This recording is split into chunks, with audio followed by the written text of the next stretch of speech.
And we're live. It's going to be a lot of background noise. I'm just telling you right now. All right. You know what? No music. No music. Let's go ahead and add it on to the stage. Bam, bam, bam, bam, bam, bam, bam. Didn't even share yet. Just put stuff out there. Actually, maybe something's out on Twitterverse. Twitter. All right. X, Twitter. Joe Mama. It is Donald Trump, President Donald Trump's fifth address to a joint session of Congress in what is his historic second non-consecutive term, after what can only be described as a modern Cincinnatus-like comeback. Steve is absolutely right about that. Only, as I have argued, and Steve, you know this, I actually think it was harder for Donald Trump to do what he did than somebody, a figure like Cincinnatus, who back in the day, you just raise your ass in army and get some loyalty, and that's it. It is much more difficult to navigate through the system, I believe, today. So we have a special guest who contacted me after the show today and said, "Oh, you're going live? What you doing? What you doing?" I said, "Why don't you come on down?" And that's, of course, the chief pollster from Rasmussen Reports, Mark Mitchell, even my buddy. He'll be joining us. All righty. Let's peek in here. Let's peek in and have a listen here, shall we? I will be streaming live from the Absolute Propaganda AP newsfeed. All right. But it is what it is.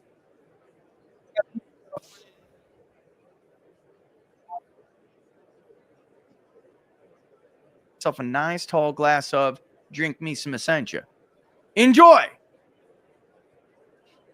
Expect this to be, I would say, a robust speech, to be fair. Robust be the word. Do do do do do. Bum bum bum bum bum bum bum bum. Do do do do do.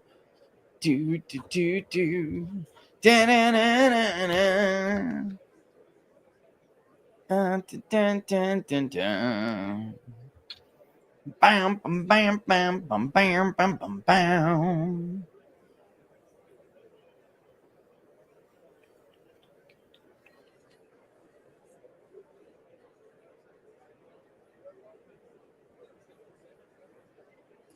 And there he is, Mr. Elon Musk.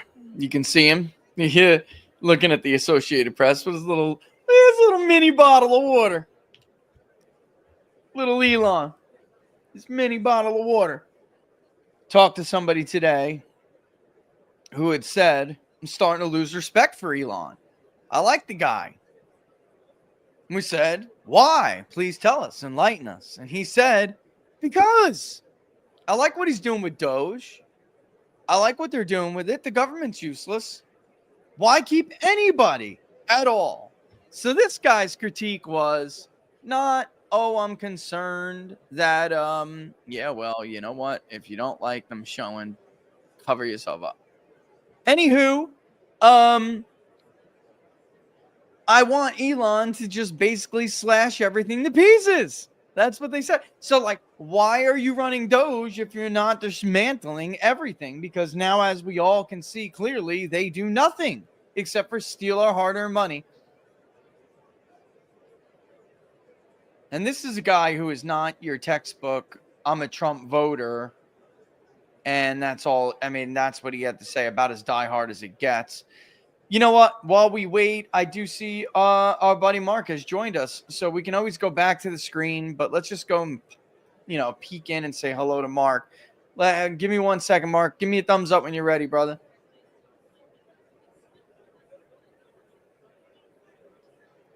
All right, I needed a puff. All right. So there we see, no, I thought that was Secretary of State Rubio. I can see a very small, no, I thought that was Ted Cruz. That's not, we don't have any of these people in here yet. All right, let's bring in a friend, Mark Mitchell. Ladies and gentlemen, the chief pollster over at Rasmussen Reports. What's up? Oh, forgot to add him. Mark, there you are, brother. How's it going? Hey, doing great. Gonna have a poll party here. We're gonna have a poll party. You know, I want to ask you what you're seeing. I was just telling a story about a guy we had interviewed just earlier, and he said, we're asking about Elon's favorability, and he was like, I don't know, man, Elon's getting on my nerves. Oh, wait. The joint session will come to order. All right, real quick before they go on, he basically said, that he likes to work. The chair appoints as members of the committee on the part of the House to escort the President of the United States into the chamber the following. Here we go. The gentleman from Louisiana, Mr. Scalise. The gentleman from Minnesota, Mr. Emmer. Let me zoom in. The gentlewoman from Michigan, Mrs. McClain. The gentleman from North Carolina, Mr. Hudson. That's so nice not to have Nancy Mr. Pelosi. Reschenthaler. The gentleman from Utah, Mr. Moore. The gentlewoman from Indiana, Mrs. Houchin. The gentleman from Oklahoma, Mr. Hearn. The gentleman from New York, Mr. Jeffries. The gentlewoman from Massachusetts, Ms. Clark. The gentleman from California, Mr. Aguilar. The gentleman from California, Mr. Liu. The gentleman from Colorado, Mr. Neguse. The gentlewoman from Washington, Ms. Delbene. The gentlewoman from Michigan, Mrs. Dingle. The gentleman. The president of the Senate, at the direction of that body. Yeah, anyways, we had numbers that showed that Doge was really favorable. We had net plus 10, but it was like a week or two ago. President of the United States. That's more popular than Trump. The senator from South Dakota, Mr. Yeah, Thune. Really good symbol. The senator from Wyoming, Mr. And Barrasso. Elon Musk was only a point or two Arkansas, behind Trump. Now, again, this might have changed, but probably not much. The senator from West Virginia. Yeah, we have him about Capito. even. Like he's like a little positive about York, even. Mr. Schumer. And that's largely driven by Illinois, young Mr. people. Durbin. I don't know about you, but like young Minnesota, people Ms. like Klobuchar. Elon Musk. It's the 65 from plus New Jersey, that have Mr. the less Booker. favorable opinion. The senator from Wisconsin, Yeah, Mrs. Baldwin. Yeah, young people like of the everything. Committee will We have exit the highest right chamber direction through the lobby among young doors. people, 54%. It's 42% for everybody else. Yeah. And the favorability numbers for Trump, 60% for 18 to 39-year-olds. That's massive. Everybody else, it was 40, like mid-40s. I think it was 46. You said you got him at 60? Yeah, we're very close 60. to that. Very close to that. Incredible. Yeah, he hovers anywhere between like 56 to 59, 56, 57, 58. Like that's very close to us. 56 is low, I believe, for 18 to 20. We have 18 to 29, so maybe that's why a little bit. I could easily just see though the 18 to 35. We could easily look at that. I bet you it's almost identical. It's like an upside down turning of the world, Mark. I mean, it's the fourth turning. That's what I think it is. Yeah, I'm going to try and pull up crosstabs from September and see if I have 18 to 39-year-old Trump favorability. Really interested to see how much has changed. Yeah, I think it's funny that this guy is telling us that the real complaint he has, and I mean, he was being legit, that the only complaint he has about Elon is why, like, they're finding all this crap. Everyone knew it, kind of, but now it's like they're finding it. Why isn't he doing more? And that's such a contrast to what you hear from the media about all of these people. And we do know there's certainly like a middle-aged white woman thing where they're like, oh, why does he have my information? Like, calm down, ladies. Yeah. He doesn't have the 5 abortions you had done to you like throughout your life. Like, calm down, woman. All right. Like that. It's such nonsense anyway. Right. Like, so the Chinese have more information on an average American that the federal government has information on more so than Elon Musk does. I mean, it's just so ridiculous. I have to have permanent identity theft protection, Mark, because of the Chinese hacking my file when Barack Obama was president. They're going to have it forever. And now I cannot. And I actually have multiple. I have the one the government said that they gave to me for a bit. I have Equifax, Experian. What's that other one? There's another one I have through my bank, which is a credit union for vets. I mean, we have multiple of them, and I just for a couple of bucks a year, I just let them ride, just in case one misses. Yeah. So in September, I had net plus 2 for Trump favorability among the 18 to 39-year-olds. What do we got here? What do we got here? I can't really see. Oh, it's the Supreme Court. This is Supreme Court. I'll tell you what, the respect that I know that some of these lawmakers have for Brett Kavanaugh, even though they don't always agree with everything that he writes, the respect they have for him, given what the Democrats put him through, you know, the outrageous allegations. This is a man, whether you like him or not, or agree with him or not, by all accounts, was a good husband, a good family man, and an ethical judge. And these friggin' people accuse him of being a serial gang rapist. Like, I fault the Trump administration for not reminding people on a daily basis how insane Democrats are and what they did. You know, like, because the grass is always greener on the other side, Mark. People are just like that. You know, there's a honeymoon, and then people get, not all, but like, you know, that group, that like middle of the road, kind of swingy. The grass is always greener on the other side, and they forget easily, like they have very short memories. And I feel like the Trump White House is not doing a good enough job communicating with them. I really do feel that way. And I really think it's because of this. And I'm going to say this, and it's like, I'm not blowing smoke at either one of our asses, but the truth of the matter is there is only really a few people who understand the totality of the Trump coalition. And I mean, there's other people. It doesn't, you know, other than you and I, is not many of them, but there are. None of them are in the Trump White House. None of them are. I mean, Tony doesn't. He cannot tell you the average like Trump voter, not the diehard Trump base. He can't tell you. You just said like it's a second. What did you call it before? The fourth turning. We can get into that if there's a break, but this is biblical. The political realignment that's happening right now. It's incredible. Yes, it is. And tell me you believe that somebody like that understands it. They don't. They don't. No. Steve Bannon gets it. He gets it. Yep. There's a lot to get here. Steve, like the totality of the theft. Would be a good person to. I didn't even think of that. I'm sorry, Steve. Like there needs to be 30 minutes a day when the president kicks everybody out, says, get the out of here. And that person sits and talks with the president about how these people are feeling, what they want, what they expect, what they need to hear. And that needs to be a priority every day. Yeah. And they're, you know what I'm saying? And instead, so his biggest error right now is socialization and expectation setting. That's exactly it. And that's why I think this setting. Yeah. That's how Bondi screwed up. They didn't screw up not releasing the Epstein list. They screwed up promising everybody they were going to. That's the screw up. And she had to know, like you're telling me you didn't page through that binder and know that it was a big nothing burger. So just tell everybody, you know, wow, we found 4,000 pages. It's going to take us like a month. And then people will have a date.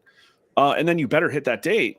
And, you know, this is why I think this speech is so important, because this is one of Trump's like really big opportunities. You know, Twitter, most people get it. Most people understand that, basically for the last 20 or 30 years, politicians of both parties have been collaborating in basically a big criminal conspiracy to steal your future, to steal literally tens of trillions of dollars.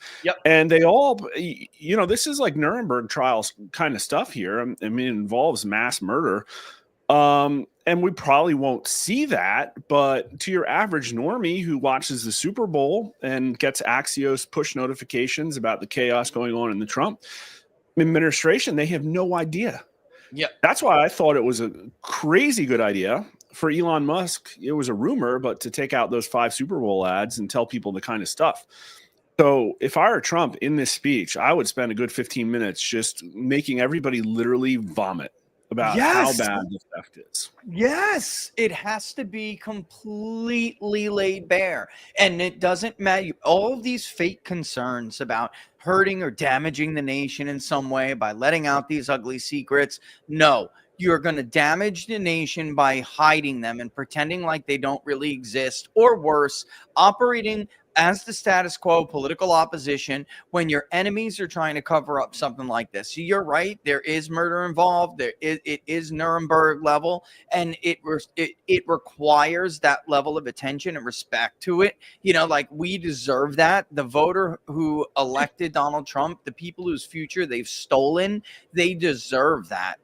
Man, this is why, this is why I have you on. I don't have very many people on, but I'm serious, man, because you get it. And it would be a further continuance of this crime, if he didn't do that and pay it that dire level of attention, because it is that bad.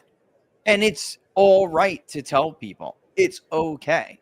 And on a damn daily basis, if necessary. I mean, come on. Yeah. They were taking my everything. idea. Here's my idea. I don't know if I don't They think were I brought this raping up. this country, dude. They were raping and pillaging this country. Yeah, pillaging. This is like the end stage of an empire where they loot the treasury, Yes. and run off with it before the Yes. horde moves in. And this is like traveling back into time into ancient Rome and just being Caesar and being like, no, I'm gonna fix this. Yeah. Like, I know, and being able to find out exactly who's causing the problems, call them out directly, and bring the full force of justice upon them. That's what you need to do. And listen, the voters deserve transparency. And I think the government at this point in time, it's fair to say that they should have zero. Like transparency in the U.S. government right now just don't work. Like, it's not going to work. So Trump should be full open kimono. And my idea was like, hey, listen, he's still in a lawsuit with CBS. I think they should settle. And I think Trump, instead of getting an extra $10 billion, I think he should get the 60-minute slot. And I think that they should put a new Apprentice show in there where Doge goes into each federal agency every week and like fires them. This is hilarious. I think that would be. This is hilarious. Yeah, I mean, look, I don't think they deserve at this point any level of, they don't deserve any benefit of the doubt at all. It's that bad. And we need, like, I hate to say it, it's so stupid and cliche like, but we really need like a fireside chat kind of situation every week, Mark, where the president tells us, like, because that's what was going on here. It's like the late stages of a republic, and these pieces of shit were just looting the treasury, and they were going to get rich off of it, and they were going to take off with it, while the rest of us, president's cabinet. while the rest of us were going to be left to burn, Yep. My kids packed off to World War III in Russia, Yep. Here we go. All right. There's Pete Hegseth, the Secretary of Defense. We should see our buddy Sean pile in here pretty soon, actually. Who else we got here? Yeah, that's Pete. I see Pete. I thought I just saw. Is that Besant there? I think. Yeah, that's Besant. I also saw, what's his name? The former governor of North Dakota. I don't know why I keep forgetting his name, for crying out loud. Straight. There's Secretary of State Marco Rubio, shaking hands, who, by the way, has had from what I understand, has had like a religious like epiphany to some of these things. I don't think he realized himself how bad it was. I think he bought into a lot of the bullshit, pardon my French. I think he bought in a lot of the moral, we got to be the force for good around the world, and has come to realize that it was all a scam. God forbid, because what happens, folks, when a lot of these people do come to those conclusions, one of two things happens. They decide, I'm going to get me my slice of the pie before it's too late, which that's like 95% of them. That's like almost all of them. Right. And then there's the others who are rare and who try to fix it or do something. And you could tell by the pages of history that Mark is right. It's not very often at all where you will see these people doing the latter. What do we got here? We got U.S. Senator from Florida, Rick Scott. You got this guy running around after going on social media and basically ordering people to, requesting, saying, if you believe this, you should kill Rick Scott. And he's just walking around. Unreal. Hey, what's the deal with all the pink? That's a good question. Is it Breast Cancer Awareness Month?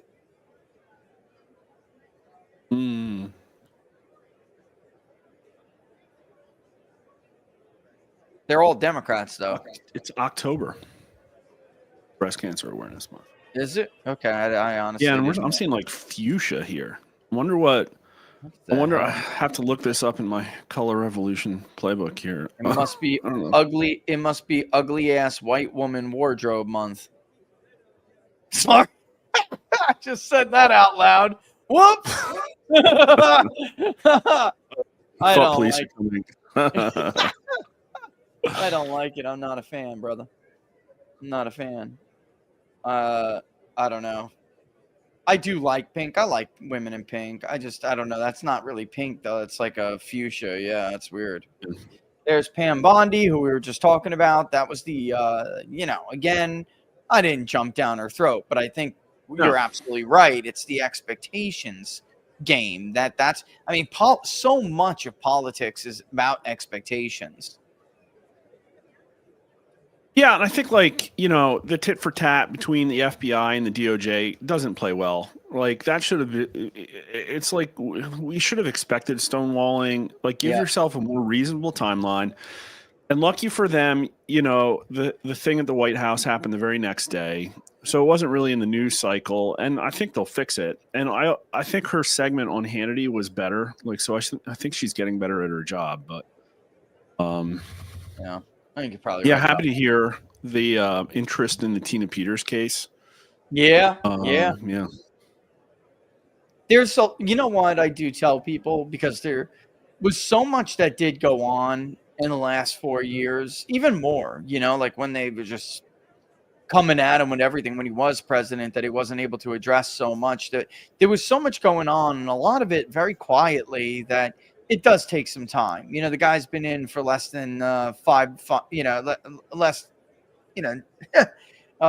we're at March 4th, 6 weeks, so not even. So it will take time. But again, you could lay that at the feet of the expectations game. You can.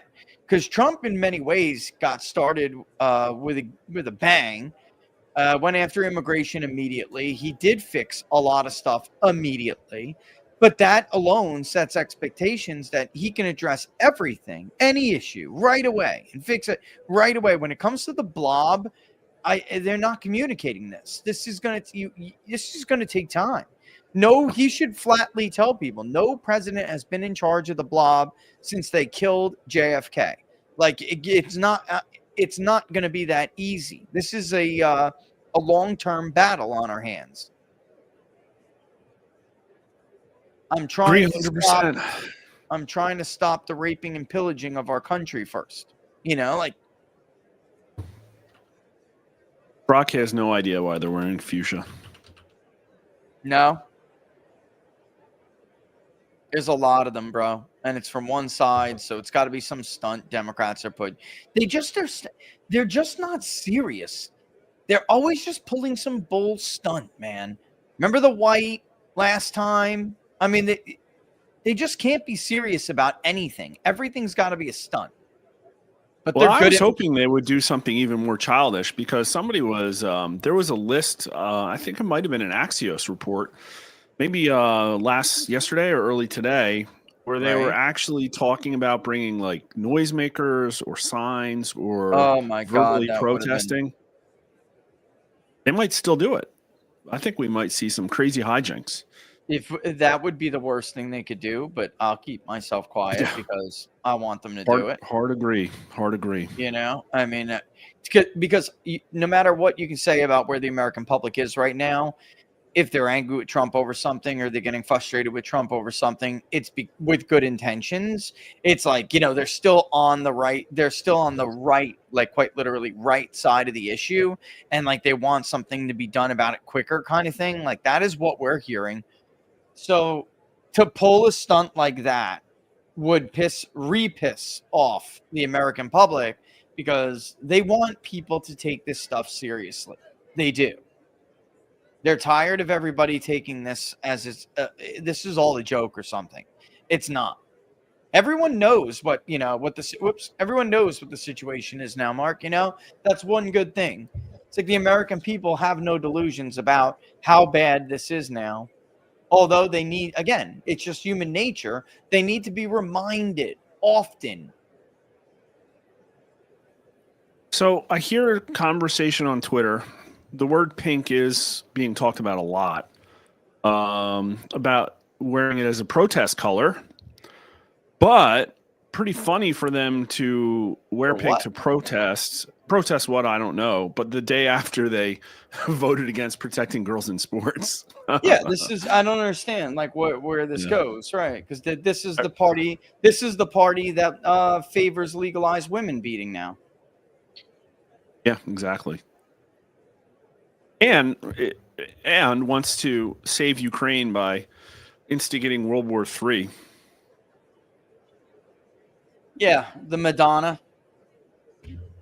Now, I'm just seeing like influencers all over the place with crazy numbers of followers saying like, no, Putin has to give up all land. He has to pay for all reconstruction in Ukraine. Yeah, okay.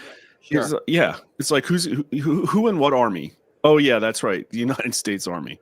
We're gonna spend another 300,000 USGIs buried in European mud. No thanks. Right. Yep. Mark, I'm telling you, like, as if these people, they're so intellectually dishonest, as if Russia, let's flip the roles, and let's say that Russia took over a state, waged a coup in a state in Mexico, all right? Because a lot of people don't understand Mexico as states, like we have states, and it borders the U.S., all right? And now it's no longer part of the Mexican government, and it was not democratically elected, as if we would tolerate that, Mark. You know what I'm saying? Like, Mr. Speaker, it's the crazy. President of the United States. Yeah, here he is.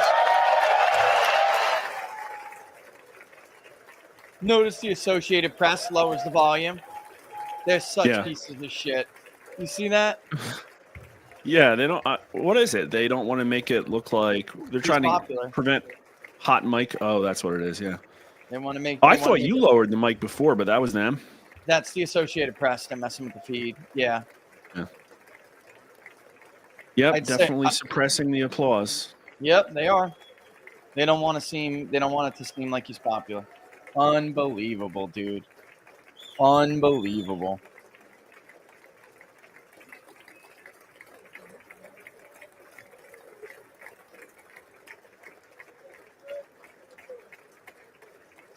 He looks good, frankly. Yeah. Hair game's been on point.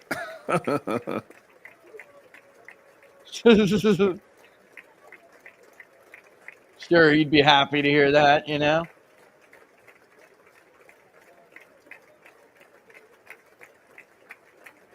Oh, is that MTG there? Yeah. Yeah. Wearing the MAGA hat. It's got a text message from somebody who says Trump looks great. It's amazing. The guy doesn't age. Well, you know, wearing a suit kind of helps. Zelensky should follow Trump's lead. Oh my God, what is with this guy? And, we asked people what they thought about Zelensky, man. He pulled so bad now. So bad. We had him at 71 in April of 22. Oh, I just what's did he at now this with you? last night. We have him at 46 Whoa, in May. Time okay. out. I In was May gonna of say. last year. And we're in the field right now. So I don't know. We'll know Friday. We had almost universal awareness of the story about what happened in the White House. 90+% telling us that they know what happened in the White House with Zelensky. And we asked people whether or not they thought that Zelensky insulted the American public and was disrespectful, you know, kind of thing. It wasn't even close, Mark. It wasn't even close. Wow. It was about 70% said that Zelensky was disrespectful and that Trump was standing up for the American people. And that included like more than a quarter of people who strongly disapprove of Trump. It was insane. Yeah. And it's like a 4-day turnaround for us, 3 or 4 days, just because of the way we spread it out. So I'm not going to know till Friday, but we're asking Zelensky favorability, and then who is more to blame for the disagreement, Zelensky, Trump, or both. So we'll probably see like 40% Zelensky, 20% Trump, I'm guessing. And then how likely is it that President Trump will be able to negotiate an agreement to end the war between Russia and Ukraine, and then that's it. That's all we have for the topic. Okay. Pulling on Yeah, tariffs. we asked it a little bit different. We asked it a little bit different. I'm curious how you asked about tariffs, because we found that like it really does matter how you ask. So like we say, do you support or oppose using tariffs as a negotiation strategy to get a more favorable a trade or economic or foreign policy deal, whatever outcome, and then, when you say it like that, people absolutely do. It's like some of these other pollsters though were like, do you support tariffs and your prices go up? And right, it's like exactly. just so stupid. Well, even if it's like, hey, if we raise tariffs, the country gets more money. Like, okay, you're going to get it approved. Oh, if they retaliate, then you're going to get it disapproved, right? Right.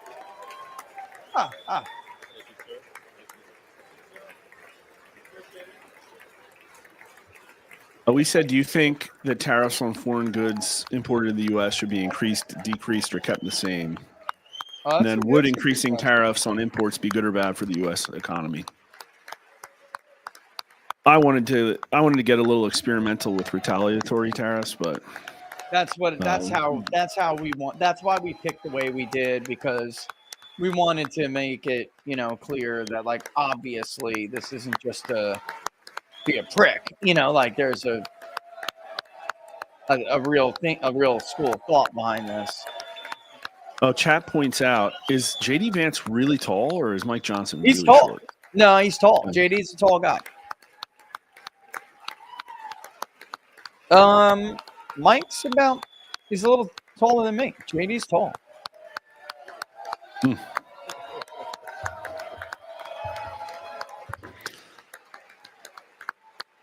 I mean, the Associated Press couldn't be any more obvious with this. You know what I mean? Like it's. Man, I wanted to ask about shutdown too. We didn't have the space. Have to do that Friday. Yeah, it's not a bad idea, actually. Speaker Johnson, Vice President Vance, the First Lady of the United States. Hey, everybody loves Melania, dude. Everybody loves Melania. Hey, oh, you heard all the guys. Oh, everybody loves her. She's got to be the prettiest First Lady ever. Classiest, I think, for sure. Yeah. I think she's like, stop clapping. Let me sit down. Yeah, she's a modest. She's actually more Members modest than you think. Of the United States Congress, thank you very much. And to my fellow citizens, America is back. Okay. Yep. It's a good way to start. It is a good way. I was just going to say that. It's a good way. That wasn't bad. He's got to do that. Turn the volume down again. Yup. Unbelievable, these people. Amen. 6 weeks ago, You hear that? Amen. I stood beneath the dome of this Capitol and proclaimed the dawn of the golden age of America. From that moment on, it has been nothing but swift and unrelenting action to usher in the greatest and most successful era in the history of our country. We have accomplished more in 43 days than most administrations accomplished in 4 years or 8 years, and we are just getting started. Democrats' worst nightmare. Yeah. Yeah. That was good. Yeah, you should talk for just 10 minutes just about that. Like, here's all the stuff we're going to do to you. Give it to me. I really think he needs to get. I returned to this chamber tonight to report that America's momentum is back, our spirit is back, our pride is back, our confidence is back, and the American dream is surging bigger and better than ever before. I mean, this is all Not good. quite there yet. This is all good intro stuff. The American dream is unstoppable, and our country is on the verge of a comeback, the likes of which the world has never witnessed and perhaps will never witness again. There's never been anything like it. textbook. Trump, there's never been anything like it. The presidential election of November 5th was a mandate like has not been seen in many decades. We won all 7 swing states, giving us an electoral college victory of 312 votes. he's got to do that. You know, like he can't help himself. He's just reminding. Look at all the Republicans looking over at the Democrat side. Look at them. We won the popular That's what vote that was. by big numbers and won counties in our country. What did she say? Oh, somebody got the stink eye. Somebody started saying something. I couldn't hear it. Yeah, there was a heckler like right in the middle of the Dem section, I think. Oh, look at the Republicans. Look at them. This is, yeah, they're shouting them down. And won counties in our country, 2,700 to 525. Oh, get him On a out. map No that coat. reads almost completely Take his coat. red for Republican. This is the stuff, though, Now, that'll for the first backfire on time in modern Democrats. It history, will. more Americans believe That that guy our standing country up, is what's that, a headed in the cane? right direction than the wrong direction. In fact, it's an astonishing record, 27-point swing, the most ever. It is, actually. We had an episode about this, actually, Mark. Yeah. 20 He years. cited me on Right Direction last week. He did? There you go. Yeah, not by name, but by Rasmussen. Likewise, That was our number small that flipped. business optimism We never had Right saw its Direction up single until last largest week, one-month gain ever recorded. Mr. A President. 41-point jump. This is going to backfire on Democrats badly. So JD Vance just Members tried are to butt in. directed to uphold There's and a guy with maintain a decorum in the House and to cease any further disruptions. That's your warning. Oh, This is going to backfire on Democrats. Members so are bad. engaging in willful and continuing breach of decorum, and the Congressman, chair is ladies and prepared to gentlemen. direct the Sergeant at Arms to restore Who's order that? to the joint session. This is a congressman. yeah.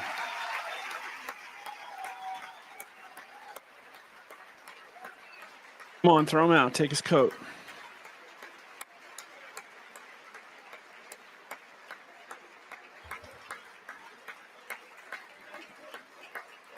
This I'm is gonna crazy. Americans already think Mr. that they're Green, take your lunatics. seat. Unserious Take your seat, sir. lunatics. Take your seat. Al Green. Finding that members continue to engage in willful and concerted disruption of proper decorum, the chair now directs the Sergeant at Arms to restore order. He's still moving him. Yeah. Remove this gentleman from the chamber.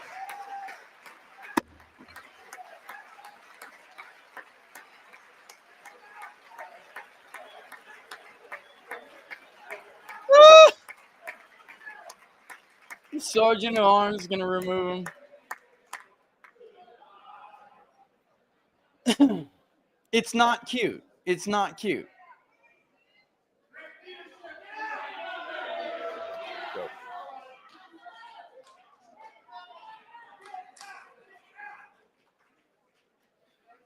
Members are directed to uphold and maintain decorum in the House.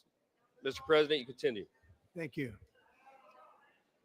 Over the past 6 weeks, I have signed nearly 100 executive orders and taken more than 400 executive actions, a record to restore common sense, safety, optimism, and wealth all across our wonderful land. The people elected me to do the job, and I'm doing it. And I'm doing it. I mean, that kind of stuff is good. That's what he's got to say. Like, you elected me to do this. But he's got to explain to people how bad this is. Like, Yeah. he's got to do that, Mark. If he doesn't, it's a failure. You know what I mean? In fact, it has been Well, stated by Setting many expectations. that the first month of our presidency, it's our presidency, is the most successful in the history of our nation. By many. And Al Green ran uncontested. Always. Always. Always runs uncontested. And what Not makes always, it but even recent. more impressive is that, do you know who number 2 is? George Washington. How about that? How about that? I don't know about that list, but we'll take it. Within hours of taking the oath of office, I declared a national emergency on our southern border. Yeah, you got to bring this And I up. deployed the U.S. military and border patrol to repel the invasion of our The country. invasion. Yep. And what a job they've done. As a result, illegal I saw some border numbers today. crossings They're way last down. month were by far Way down. the I lowest had them, ever and I didn't. recorded, ever. Yeah. I didn't. I meant this. I had an article up. I wanted it, and it was from. What's that? I think they're a client of yours, actually. They heard my words and they chose Numbers? not to come. Yeah, I think it was Much numbers. easier that way. In comparison, under Joe Biden, the worst president in American Oh history, shit! there were hundreds of He thousands said of the illegal worst crossings a president month, in and virtually American all of them, history. including murderers, drug dealers, gang members, and people from mental institutions and insane asylums, We do were have released. actually into our Trump country. won Who would want to do that? the question, This who is my the worst fifth of the such recent speech to presidents? Trump Congress. won And over once again, I Biden look by at the a couple Democrats in front points. of me, and I realize there is That's absolutely because, nothing I can say to Bush make became a them Democrat. happy or to make No. them stand or smile or applaud. Nothing I can do. I could find a cure to the most devastating disease, a disease that would wipe out entire This is so funny nations, because you know damn or well this announce is the so true. answers to the greatest economy in history, or the stoppage of crime to the lowest levels ever recorded. And they'd still. And these people sitting right here will not clap, will not stand, and certainly will not cheer for these astronomical achievements. They won't do it, no matter what. No, he should say Five this. times He I've been should. up here. They're going to say Exactly. he's It's very not being sad. needed anyway. And it just shouldn't be Well, it's this crazy way. that guy Just protested said, before and it this. shouldn't be this way. That's actually right. He should do that. Yeah, Look, shame him. see, look at all their little things. We don't use the word shame enough. So Democrats sitting before me, for just this one night, why not join us in celebrating so many incredible wins for America? For the good of our nation, let's work together and let's truly make America great again. Oh, look at what Yeah, that's what I'm saying. Look at their stupid little signs. But honestly, I mean, Musk steals. they're making Musk the the Musk is their scapegoat. You know, it's They My tried a decade administration is against fighting Trump to and it doesn't deliver work. the change America needs to bring a future that America deserves, and we're doing it. This is a time for big dreams and bold action. Upon taking office, I imposed an immediate freeze on all federal hiring, a freeze on all new federal regulations, and a freeze on all foreign aid. even Republicans got to get up because they know it's popular. They have to get up even though they spent that aid, Mark. Let's I get real. terminated the ridiculous Green New Scam. I withdrew from the unfair Paris Climate Accord, which was costing us trillions of dollars that other countries were not paying. I withdrew from the corrupt World Health Organization. Oh, come on, AP. And I also withdrew from the anti-American UN Human Rights Council.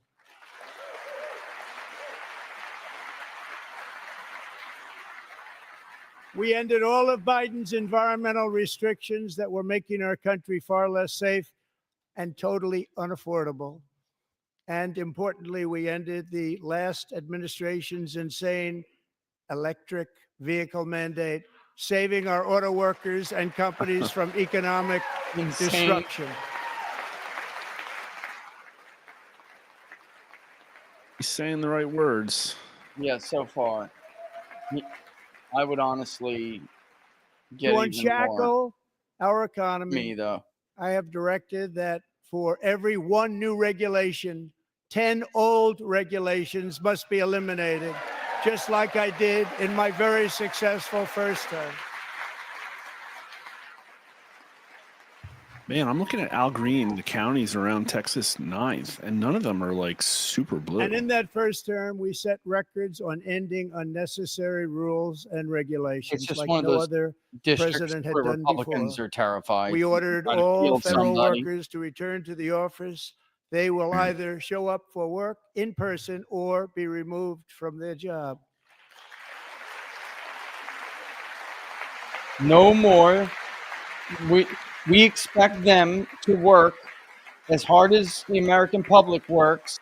And we have ended weaponized government where, I as would an have example, a elaborated on sitting that. president is allowed to I I can't get over viciously how stupid those prosecute his signs are, political man. opponent. Yeah, Like me. this actually is not a great idea. How did that work out? Not too They're good. like conversation Not too hearts of good. hate.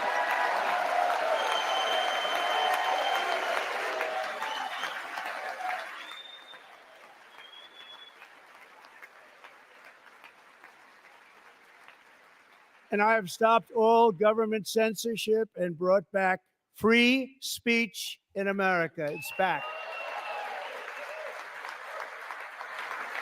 And is that audio sync problem StreamYard or AP? It's the AP. And They 2 glitched days before. ago, Let I me try signed to an fix order it real quick making during it. English the official language of the United That's States a big of one. America. Let me try to fix this real quick. All right. Oh no, should have not done that. Hold on. Oh no, boy. everyone's gonna bounce now. Yeah. Give me 1 second. Okay. AP. Let me go back to the feed. Sorry guys. Bear with me. It's coming. That's not the one. Where's the actual feed? If it was there. Oof. You know what? We're gonna have to grab somebody else's. Oh no, there it is. I got it. Okay. Everybody's telling us to grab somebody else's. McKinley again. Got it. There we go. Beautiful Alaska. We love Alaska. We've ended the tyranny of so-called diversity, equity, and That's better. inclusion policies Yep. all That's across glitched the before, and I entire just didn't federal notice, government and that had indeed happened. the private sector and our military. And our country will be woke no longer. You just, this stuff has got huge support for. This is what he needs to do, We believe that whether you are a 100%. doctor, an accountant, a lawyer, or an air traffic controller, you should be hired and promoted based on skill and competence, not race or gender. Very important. Man, he's not doing his normal shift back and forth between the teleprompter thing. Yeah, I actually think he should. You should be on the hired teleprompter if he's going to based talk on about like some of merit. the stuff that And we the were Supreme saying. Court, But in a brave and very powerful decision, think has he's really allowed mad. us to do so. yeah, Thank and you. now Thank he's you mad. very much. Yeah, about what happened in the beginning. You mean? Yeah, I think Yeah. so too. Yep. We have They have removed no the respect. poison of critical race theory from our public schools. That's a disrespect of signed an us. order You know what I making it mean? Like the of the official public and the policy voters, of the and United office. States government that there are only two genders, male and female. Well, typically, Strong agreement on that. Technically, there's intersex. No, I'm kidding. I had to do it, dude. I also signed an executive order to ban men from playing in women's Oh, that's sports. huge. Huge. So huge. Look at that poor woman on the Republican side that wore fuchsia. She didn't 3 get the years memo, ago, bro. Peyton McNabb was an all-star high school athlete, one of the best. Oh, this is good. preparing He's for a got to do future in this. college He has sports. got to do this. But He's when got to. her girls' volleyball match was invaded by a male, he smashed the ball so hard in Peyton's face, causing traumatic brain injury, Yep, he's got to do this. partially paralyzing her right side and ending her athletic career. It was a shot like she's never seen before. She's never seen anything like it. Peyton is here tonight in the gallery, and Peyton, from now on, schools will kick the men off the girls' team, or they will lose all federal funding. Strong. Yeah, that's huge. Has to be. So Carolyn Levitt said there were going to be multiple special guests, like surprise. I don't know if this one was disclosed Yeah, or not. I don't know if that's that, right?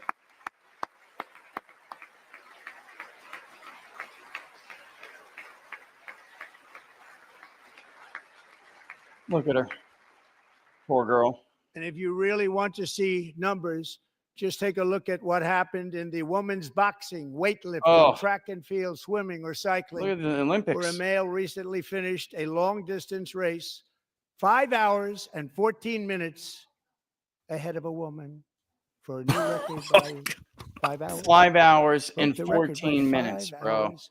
It's demeaning for women. Was that a full and it's Ironman? very bad for our country. We're not going to put up with it any longer. Yeah, Practically well, that lapped her. sounds like a full Ironman. Yeah.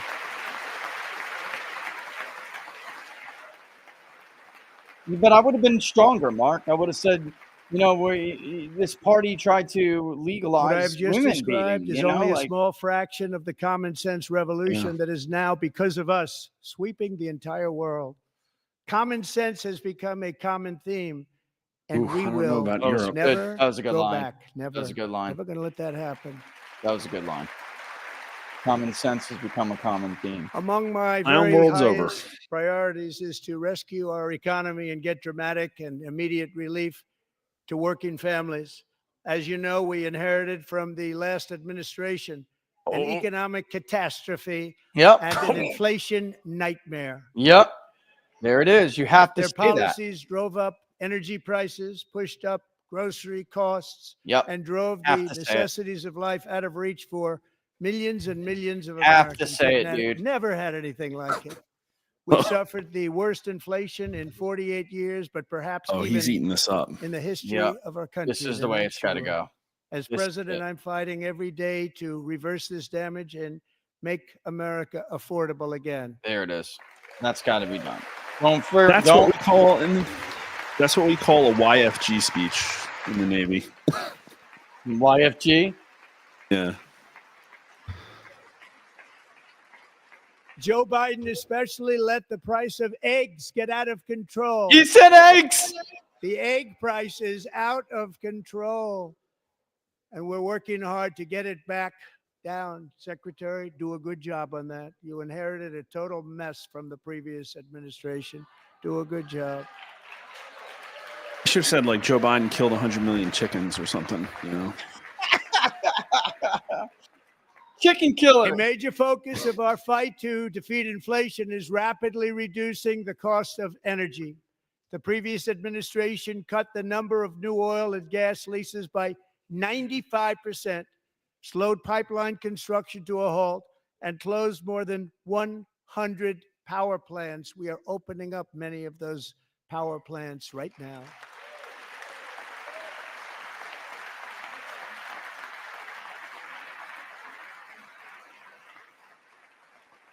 And frankly, we have never seen anything like it. That's why on my first day in office, I declared a national energy emergency. As you've heard me say many times, we have more liquid gold under our feet than any nation on earth, and by far. And now I fully authorize the most talented team ever assembled to go and get it. It's called Drill, Baby, Drill. I wish he wouldn't use that slogan. I wish they would have It's come up too with old. something I else. was just gonna criticize him. That's not that's old school. Makes me think of My Sarah Palin. administration is Yeah. also It working does, on a yeah. gigantic The Bushes natural and gas John pipeline in McCain. Alaska, among the largest in the world, where Japan, South Korea, and other nations want to be our partner with investments of trillions of dollars each. There's never been anything like that one. It will be truly spectacular. It's all set to go. The permitting is gotten. And later this week, I will also take historic action to dramatically expand production of critical minerals and rare earths here in the USA. Oh, somebody finally told him it wasn't raw earth. Did you see that? He said it wrong like 5 times. Yeah, the teleprompter probably was To flash. further combat inflation, we will not only be reducing the cost of energy, but will be ending the flagrant waste of taxpayer dollars. Yeah, here we go. You got to do this right here. You got to get in it. This better be the segue into USAID and all this crap.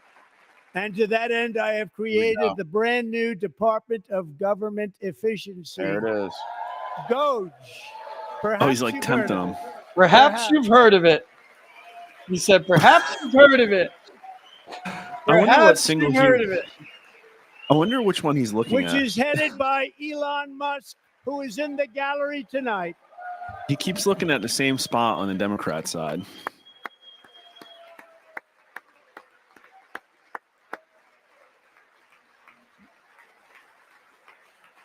That wasn't that bad. That's probably what he said. That wasn't as bad as I thought it was going to be. Thank you, Elon. He's working very hard. He didn't need this. He didn't need this. No, he didn't. Thank you very much. We appreciate it. Everybody here, even this side, appreciates it, I believe. They just don't want to admit that. Just listen Look at to the some dumb little of the signs. appalling waste we have already identified. $22 billion from HHS to provide free housing and cars for illegal aliens. $45 million for diversity, equity, and inclusion scholarships in Burma. $40 million to Burma. improve the social and economic inclusion of sedentary migrants. Nobody knows what that is. $8 million to promote LGBTQI+. Axios is putting out an article now to explain what sedentary nobody is. has ever heard of. There you $60 million for indigenous peoples and Afro-Colombian empowerment in What Central the hell is America. that, $60 brother? million. Afro $8 million for making mice now we're just making shit up. transgender. Well, it's just the mission statement of some do-nothing 501c3. This is real. Copy pasted. This is $32 real. million He said for this a is left-wing real. propaganda operation in Moldova. $10 million for male circumcision in Mozambique. $20 million for the Arab Sesame Street in the Middle East. It's a So this is program. waste, not $20 fraud. million for a program. Yep, this is waste. The fraud $1.9 is billion you to know, recently a scam. created The fraud is it, you know. decarbonization of homes committee headed up, and we know she's involved. Just at the last moment, the money was Oh, there's passed fraud. over by a woman named Stacey Abrams. Have you ever heard of her? Oh. A $3.5 million consulting contract for lavish fish monitoring. $1.5 million for voter confidence in Liberia. $14 million for social cohesion in Mali. $59 million for illegal alien hotel rooms in New York City. He's a real estate developer. He's done very well.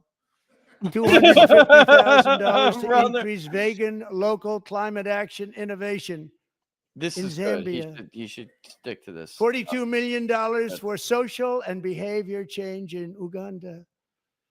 $14 million for improving public procurement in Serbia. $47 million for improving learning outcomes in Asia. Asia's doing very well with learning. Oh, he couldn't resist it. Could use it Brother. ourselves. And We could use it $101 ourselves. million for DEI contracts at the Department of Education, the most ever paid, nothing even like it. Under the Trump administration, all of these scams, and they're far worse, but I didn't think it was appropriate to talk about them. They're so bad.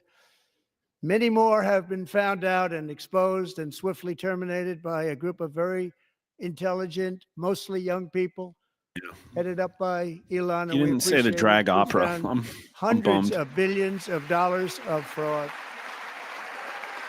Yeah, but a lot of that was waste. I mean, the truth is, though, a lot of those, and you know this, a lot of these projects are bullshit. They're not real. Well, it That's is why they have the fraud. most It just insane- sounds like Yeah. waste. He was framing it as waste. Yeah, it is. I mean, because you know and I know they're And not we've real, taken you back know? the money and reduced our debt to fight inflation and other things.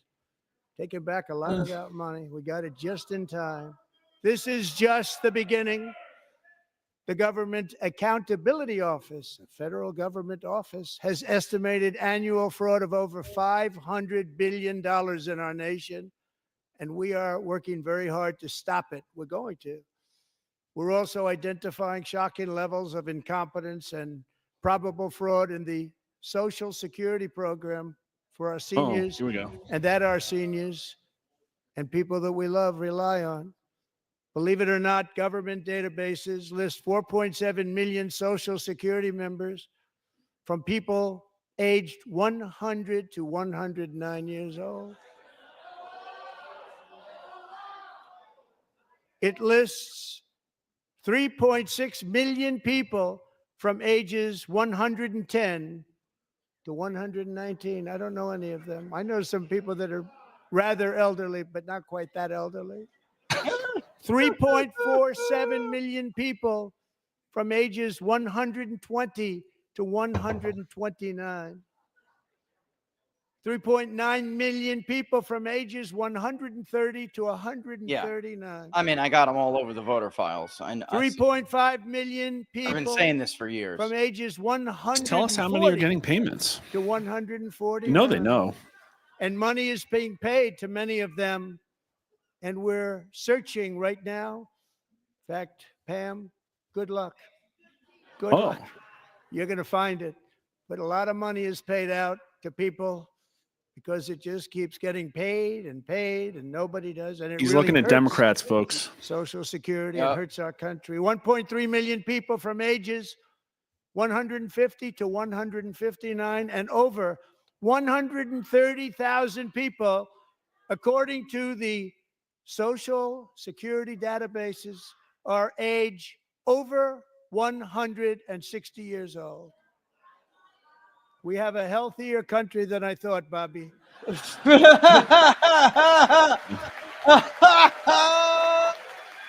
That's too funny. We have a healthier country than I thought, Bobby. Too funny, dude. Including, to finish, 1,039 people between the ages of 220 and 229. One person between the age of 240 and 249. And one person is listed at 360 years of age. Jesus, More bro. than I 100 wonder how many years. millions More than are 100 there years from, like, we didn't even have older Social than our Security. country. Yeah. Like, But we're going to find that out was where that beautiful. money's going. And it's not going to be pretty. By slashing all of the fraud, waste, and theft we can find, we will defeat inflation, bring down mortgage rates, lower car payments and grocery prices, protect our seniors, and put more money in the pockets of American families.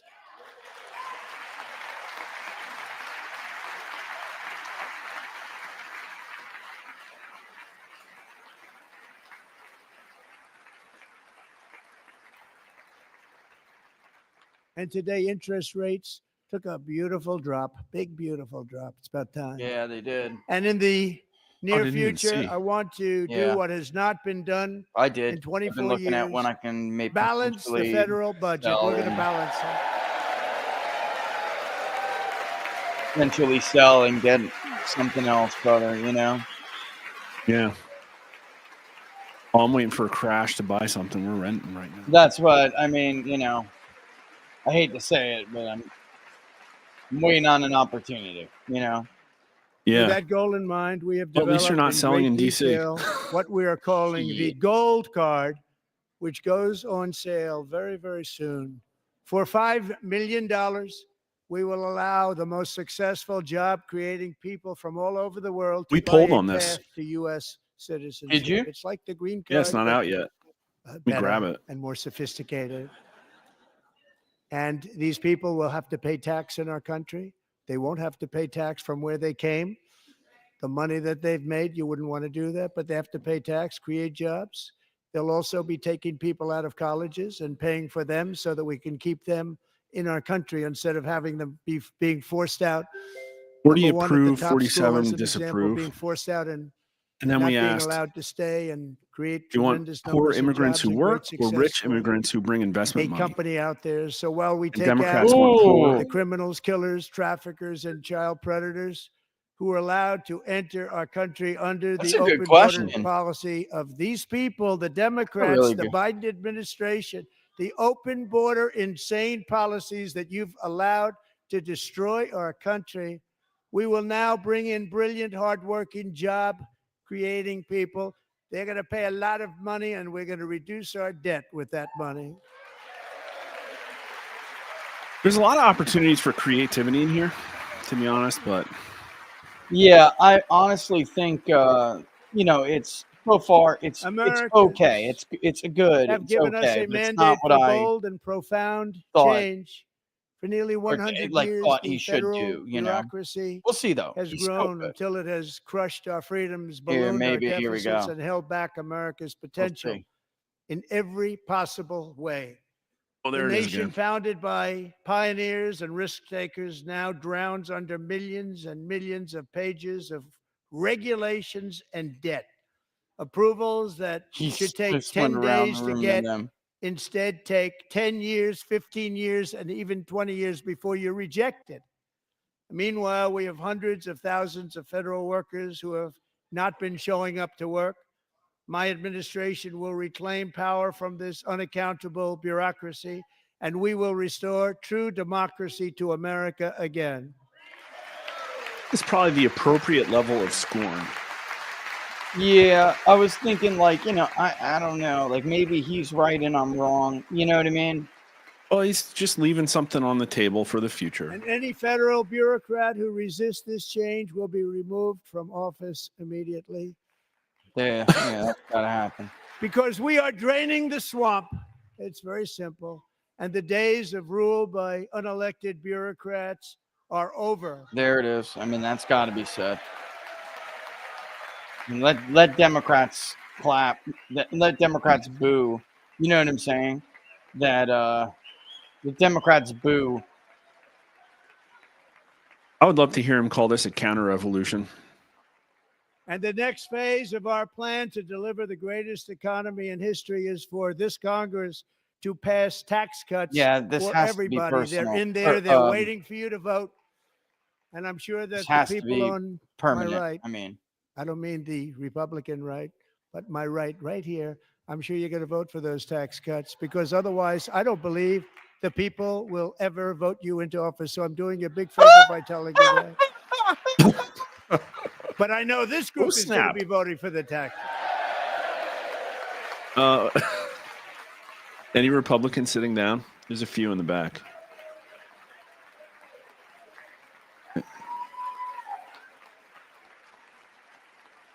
Thank you. Down. It's a very, very big part of our plan. We had Oh, they all got tremendous up. success in our first term with it. A very big part of our plan. We're seeking permanent income tax cuts all across the board. And to get urgently needed relief to Americans hit especially hard by inflation, I'm calling for no tax on tips, no tax there it on is. I mean, you overtime, got to do this. and no You tax said this. on Social Security benefits for our great seniors. Got to pump those boomer numbers up. Yeah. MSNBC's been busy. I've been watching Twitter trending, and it's like Al Green, State of the Union, America's back, State And of I the Union, joint also address. Want to make Yeah, interest that's not payments like an on car overwhelming loans, response. tax You know, like deductible, you know but what I only mean. if the car is Yeah, a lot of people made in watching, but America. now Daredevil just showed up there, so.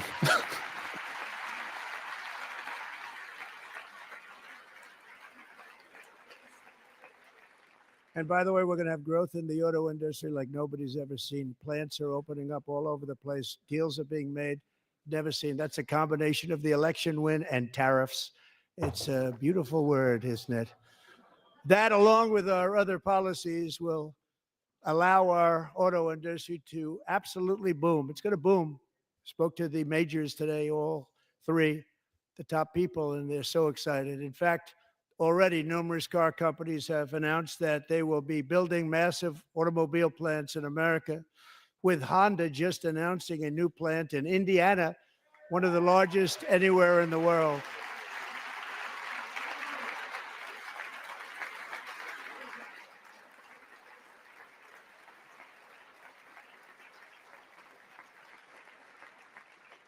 And this has taken place since our great victory on November 5th, a date which will hopefully go down as one of the most important. Yeah, I in the mean, you know, history of this our is country. like they booed him. I mean, I've heard a as few like part of our liar, tax and I've heard a cut, few. we want to cut taxes on domestic production and all manufacturing. And just as we did before, we will provide 100% expensing.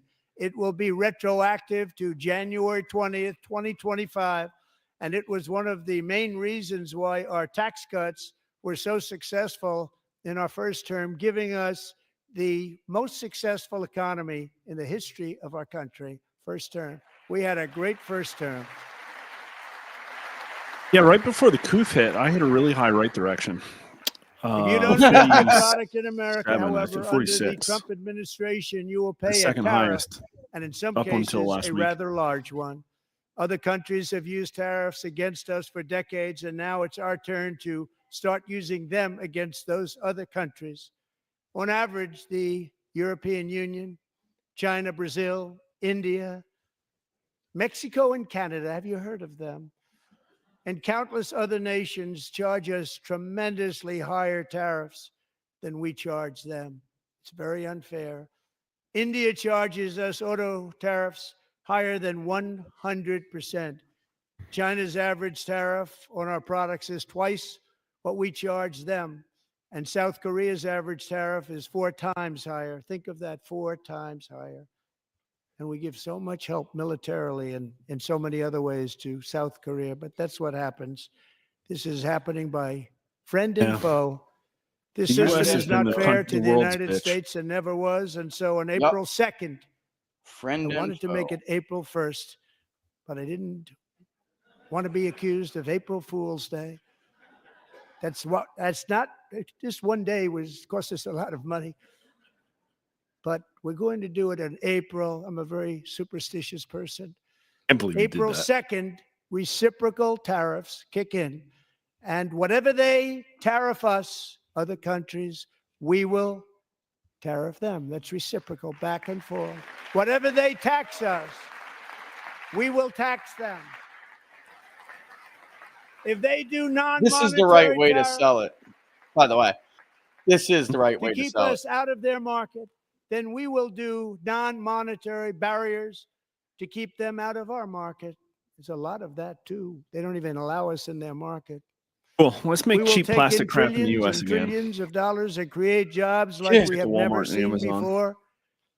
I did it with China and I did it with others, and the Biden Well, that's the administration thing I couldn't explained do today anything in the about show. it because there was Tariffs so much only money, really they couldn't result do in anything higher about it. prices if the home country, We have the been tariffing ripped off country, for doesn't make decades by enough nearly of every that stuff. country on earth, and we will That's the real not problem. let that happen any longer.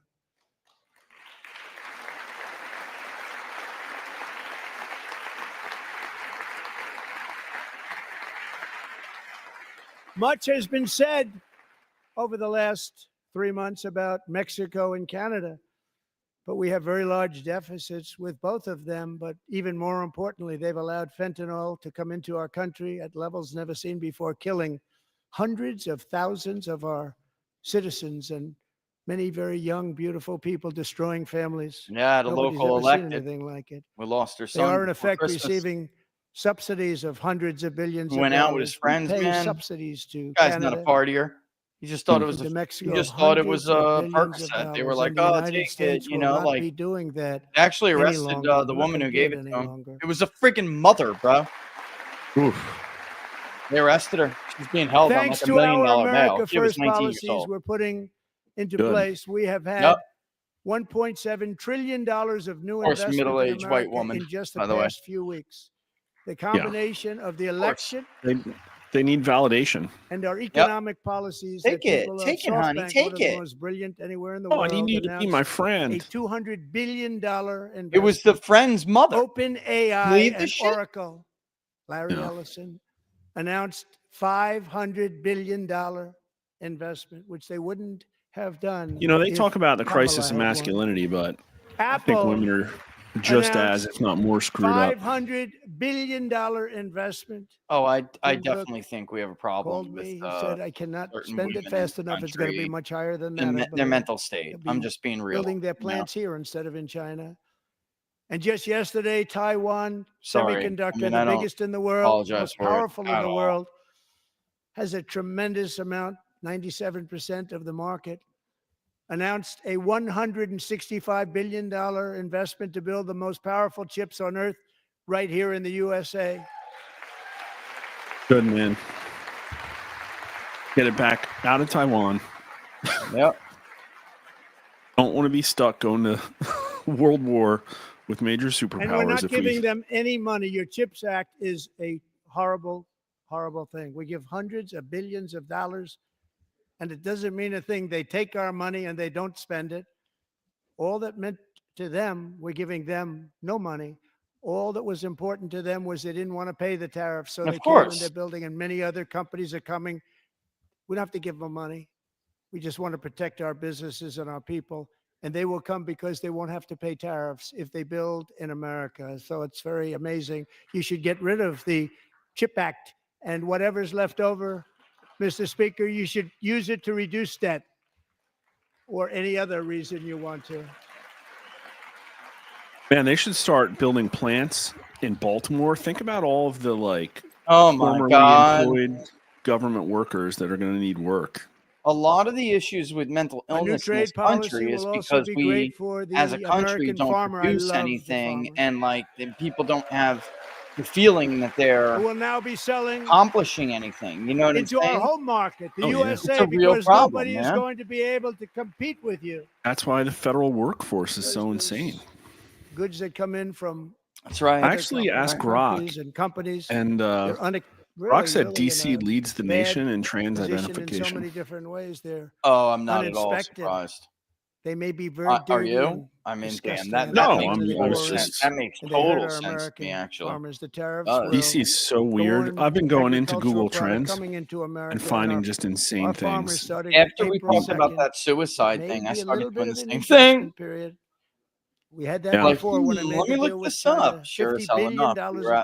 purchases, and I said, just Yeah, why bear are with me, and they all of a did. sudden people in They DC Although they Googling have to bear Nuremberg? with me They are. again, and this will be even better. That was Gee, great. I wonder. The problem with it was that Biden didn't enforce it. He didn't enforce it. $50 billion of purchases, and we were doing great, but Biden did not enforce it, and it hurt our farmers. But our farmers are going to have a field day right now. So to our farmers, have a lot of fun. I love you too. I love you too.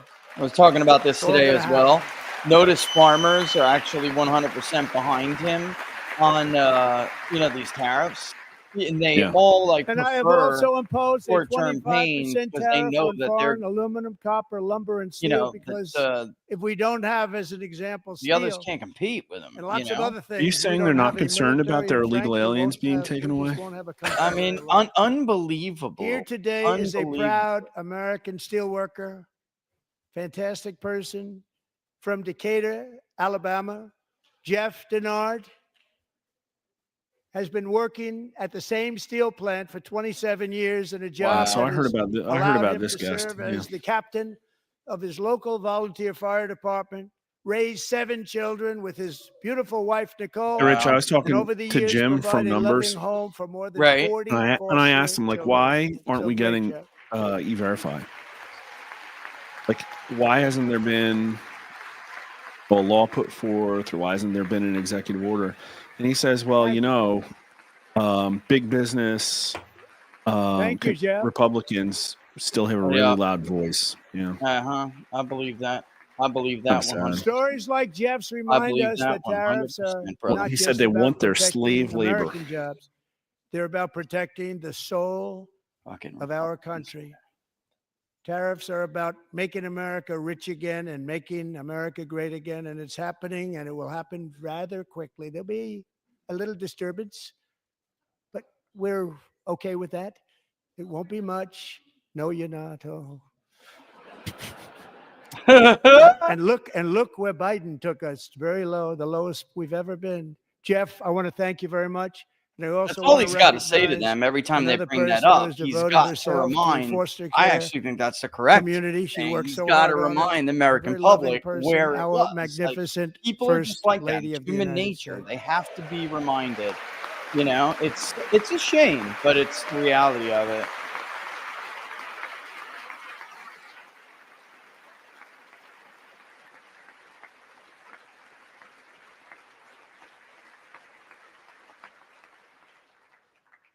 Melania's work has yielded incredible results, helping prepare our nation's future leaders as they enter the workforce.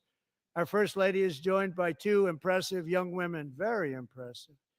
Haley Ferguson, who benefited from the First Lady's Fostering the Future initiative and is poised to complete her education and become a teacher. And Elliston Berry, who became a victim of an illicit deepfake image produced by a peer. With Elliston's help, the Senate just passed the Take It Down Act, and this is so important. Thank you very much, John. John Thune, thank you. Stand up, John. Man, I didn't even hear about that. Thank you, John. It's because the media, our media, if we don't find out about it ourselves, our media, they're just Thank you all very unserious and much. they don't really, you know what I mean? Yeah. They don't actually cover news anymore. It's crazy. Yeah, they I just was fill dead air. Yeah, man. I And was thank just you to listening John to this Thune and stuff the and I'm Senate. thinking, Great man, job. To criminalize the Since when? publication of such images online is terrible, terrible thing. And once it passes the House, I look forward to signing that bill into law. Thank you. And I'm going to use that bill for myself too, if you don't mind. Because nobody gets treated worse than I do online. Nobody. That's great. Thank you very much to the Senate. Thank you. But if we truly care about protecting Americans' children, no step is more crucial than securing America's borders. Over the past 4 years, 21 million people poured into the United States. Many of them were murderers, human traffickers, gang members, and other criminals Pointing to from the the streets of Democrats. dangerous cities all throughout the world. Because of Joe Biden's insane and very dangerous open border policies, they are now insane. strongly embedded in our country, but we are getting them out and getting them out fast. Insane's the drinking game. We should have taken a shot. I think it's been. That's it, huh? That's the word, right? I think I've heard it 4 times. And I want to Definitely thank Tom 3. Homan. Yeah, 3. I was just going to And say, Christy, I I want to can thank count 3. you and Paul of Border For sure. Patrol. I want to thank you. What a job they've all done. Everybody, Border Patrol, ICE, law enforcement in general is incredible. We have to take care of our law enforcement. Have to.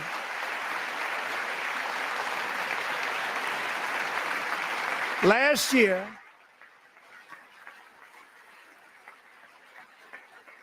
a brilliant 22-year-old nursing student named Laken Riley, the best in her class, admired by everybody, went out for a jog on the campus of the University of Georgia. That morning, Laken was viciously attacked, assaulted, beaten, brutalized, and horrifically murdered. Laken was stolen from us by a savage illegal alien gang member who was arrested while trespassing across Biden's open southern border and then set loose into the United States under the heartless policies of that failed administration. It was indeed a failed administration.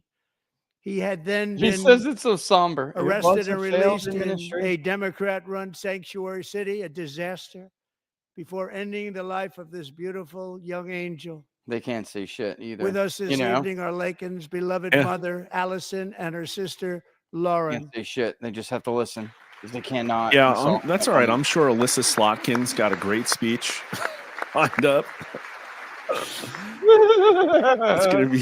It's gonna be so hard. Come on, bro.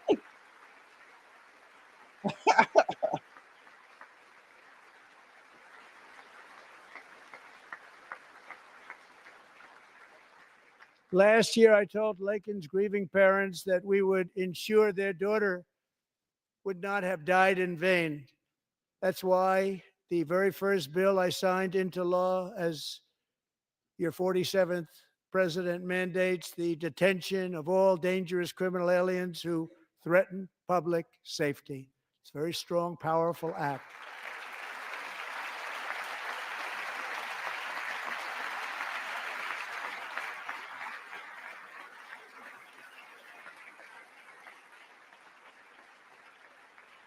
It's called the Laken Riley Act.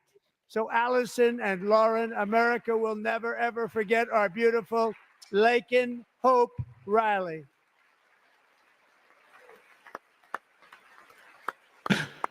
Somebody on Twitter said that the Democrat signs look like auction paddles. They do look like auction paddles, bro. Yeah, can I hear 50? Do I hear 50? Come on now, 55. Thank you very much. Since taking office, my administration has launched the most sweeping border and immigration crackdown in American history, and we quickly achieved the lowest numbers of illegal border crossers ever recorded. Thank you.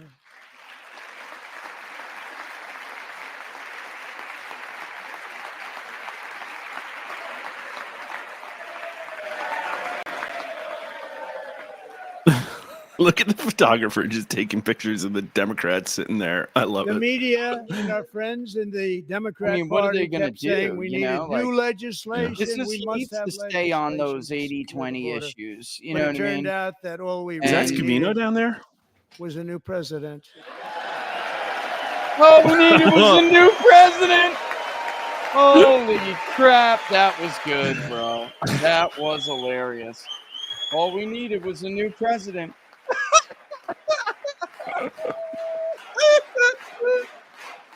Trump, they're saying.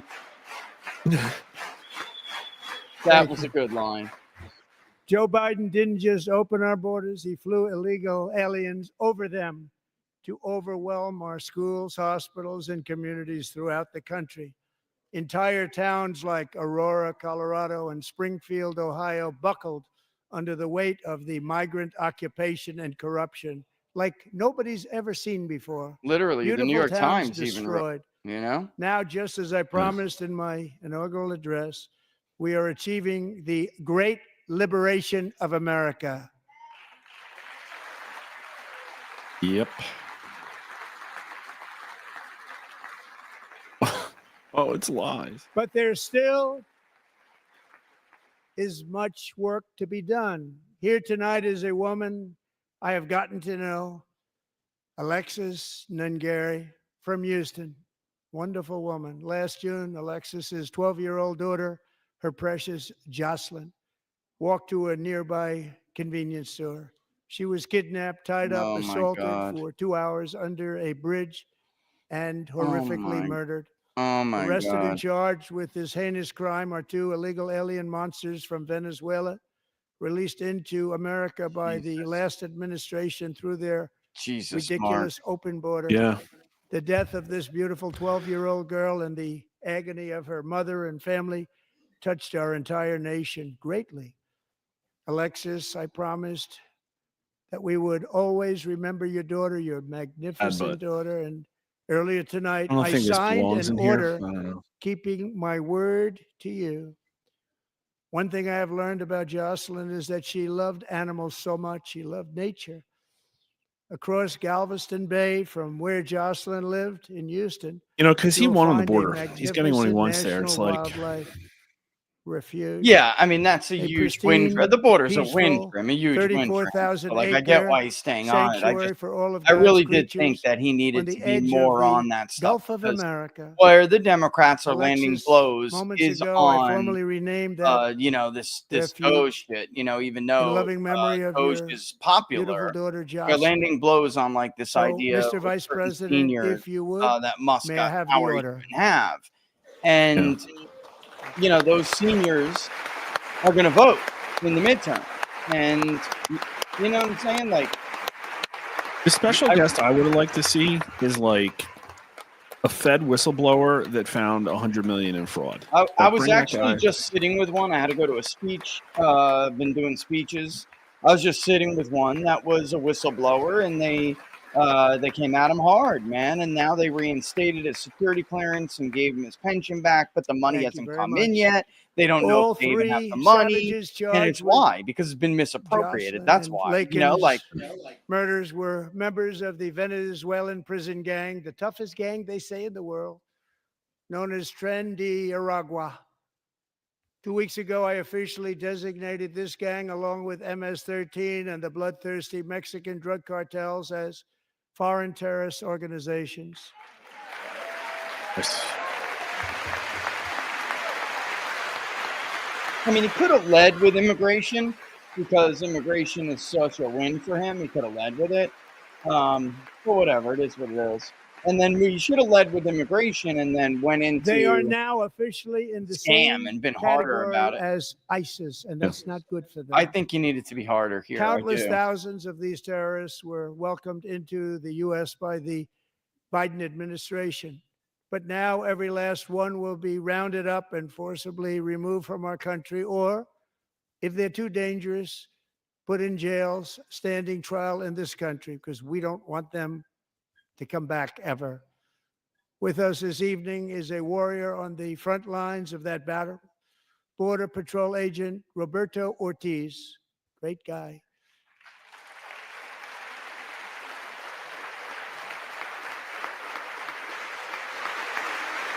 And he's got to, you know, I maybe would have front loaded some of the, you know, I'm trying to make peace stuff and would have addressed the Zelensky stuff because that pulled so badly for Zelensky. And I mean, so badly.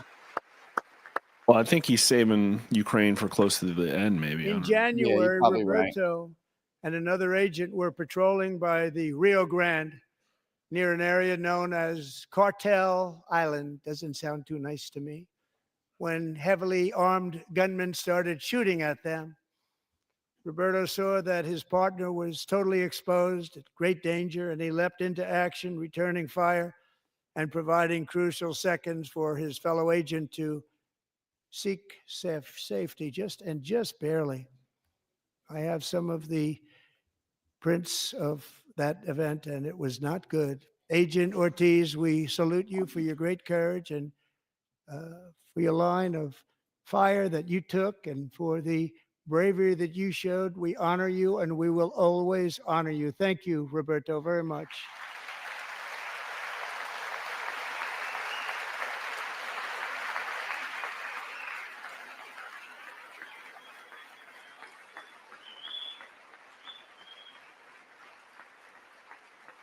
Thank you, Roberto.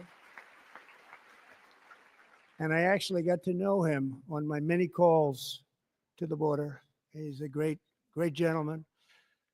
The territory to the immediate south of our border is now dominated entirely by criminal cartels that murder, rape, torture, and exercise total control. They have total control over a whole nation, posing a grave threat to our national security.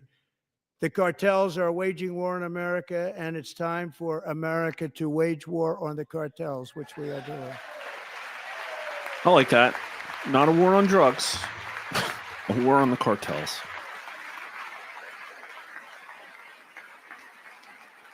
Five nights ago, Mexican authorities, because of our tariff policies being imposed on them, think of this, handed over to us 29 of the biggest cartel leaders in their country. That has never happened before. They want to make us happy. First time ever. But we need Mexico and Canada to do much more than they've done, and they have to stop the fentanyl and drugs pouring into the USA. They're going to stop it.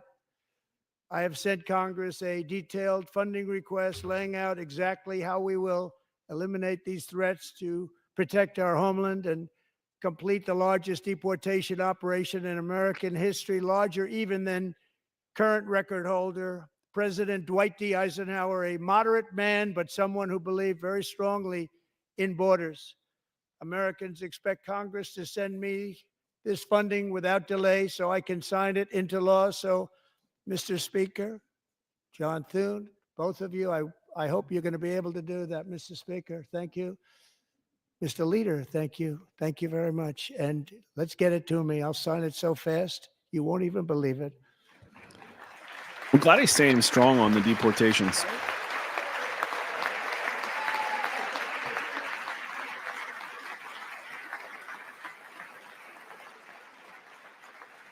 And as we reclaim our sovereignty, we must also bring back law and order to our cities and towns.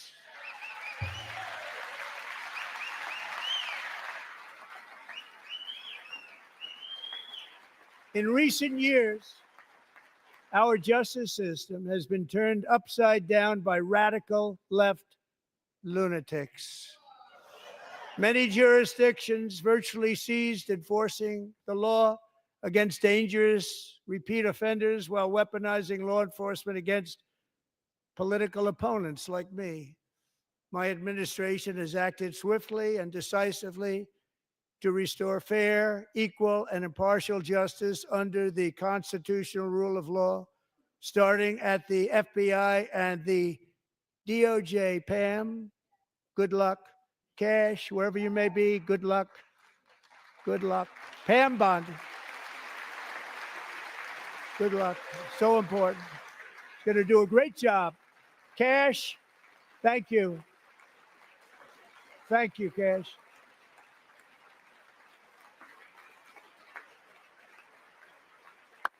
What has he been on the job like a week? They've already started very strong. They're going to do a fantastic job. You're going to be very proud of them.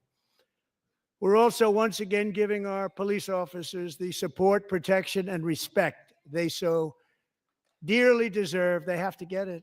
They have such a hard, dangerous job, but we're going to make it less dangerous. The problem is the bad guys don't respect the law, but they're starting to respect it, and they soon will respect it. This also includes our great fire departments throughout the country. Our firemen and women are unbelievable people, and we'll never forget them. And besides that, they voted for me in record numbers, so I have no choice.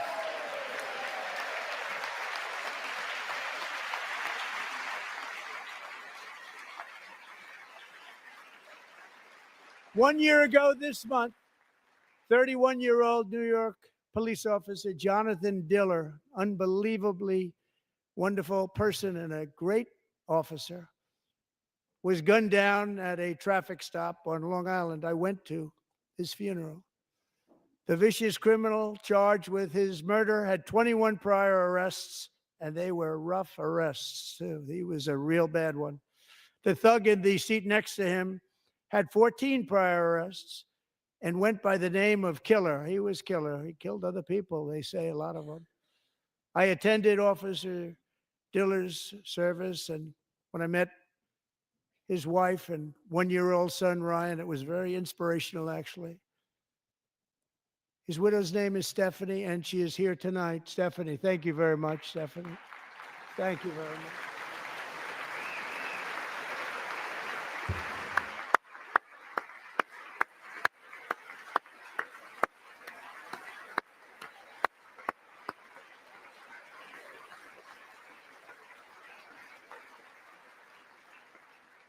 Stephanie, we're going to make sure that Ryan knows his dad was a true hero, New York's finest.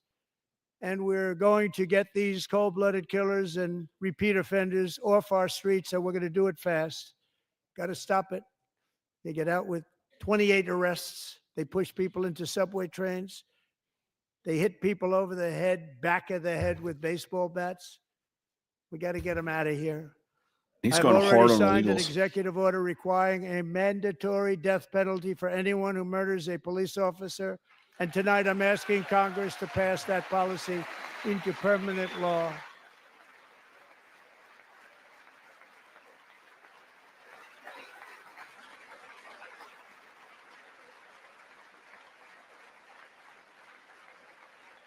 I'm also asking for a new crime bill getting tough on repeat offenders while enhancing protections for America's police officers so they can do their jobs without fear of their lives being totally destroyed.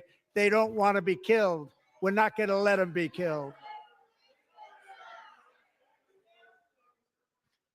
Joining us in the gallery tonight is a young man who truly loves our police. His name is DJ Daniel. He is 13 years old, and he has always dreamed of becoming a police officer. Hey, Rich, you poll on Derek Chauvin.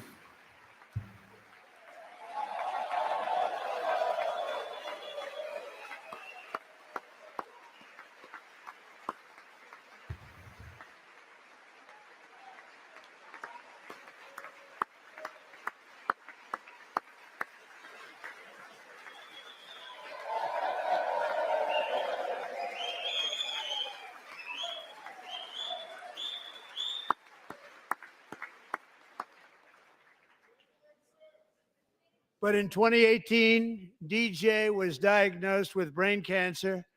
The doctors gave him 5 months at most to live. That was more than 6 years ago.